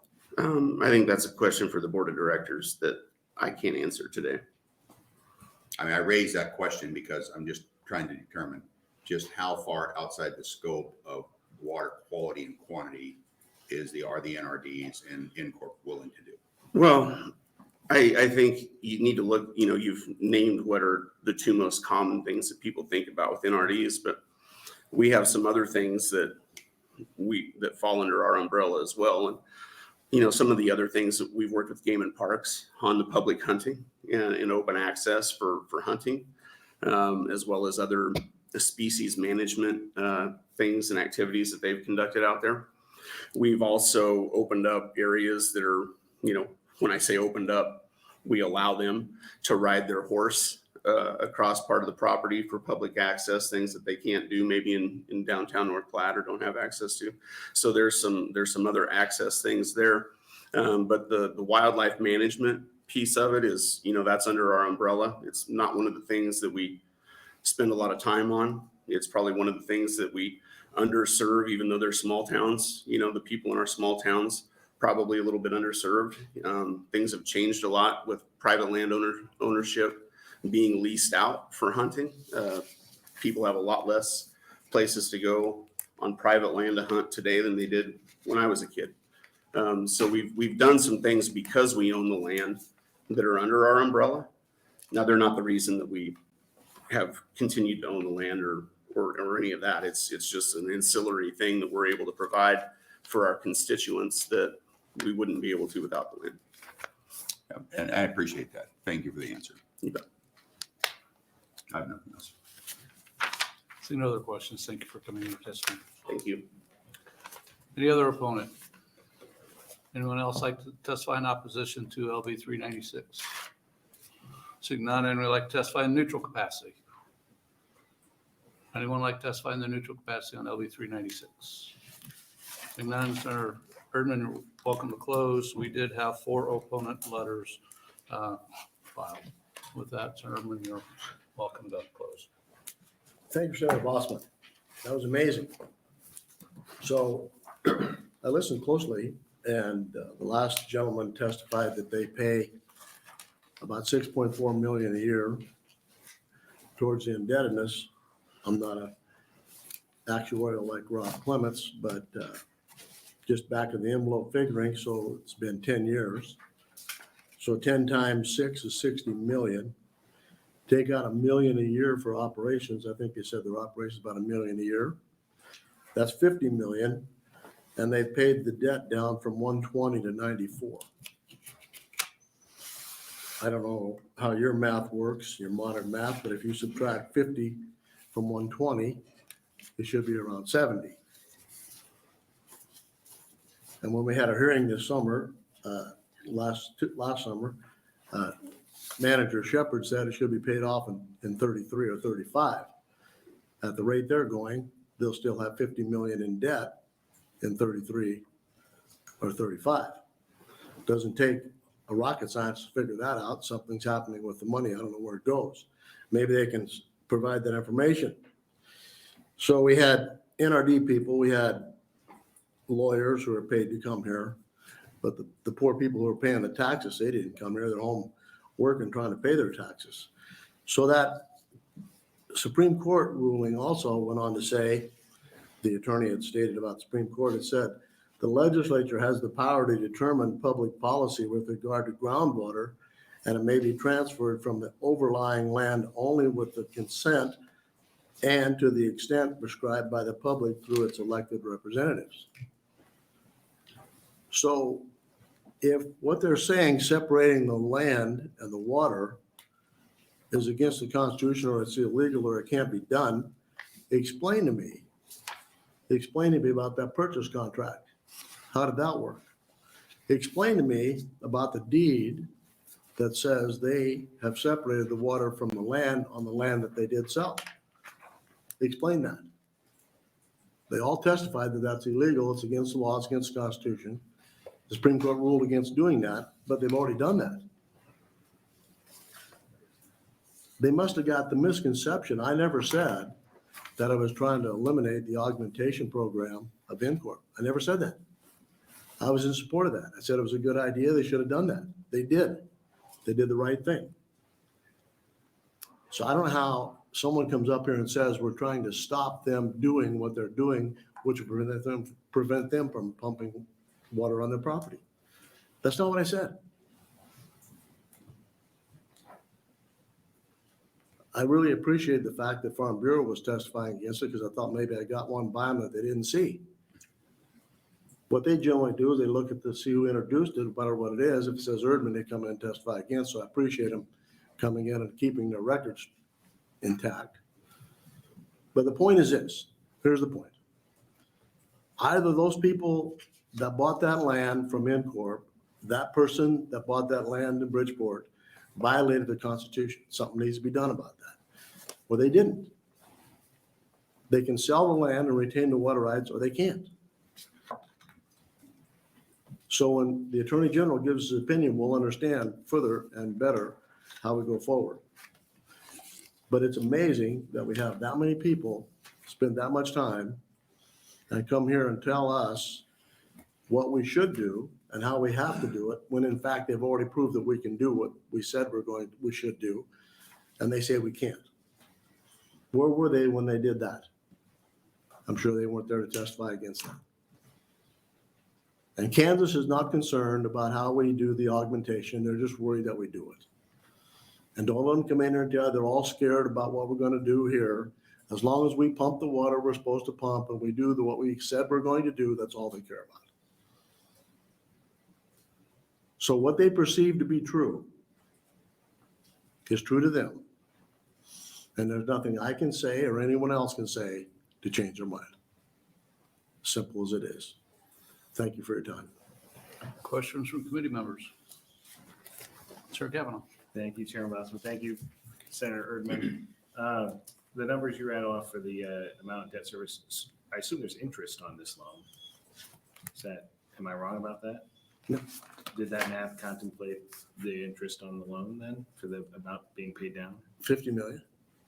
Well, so you said 120 million, they're 94 million, and they paid 50 million? Yeah.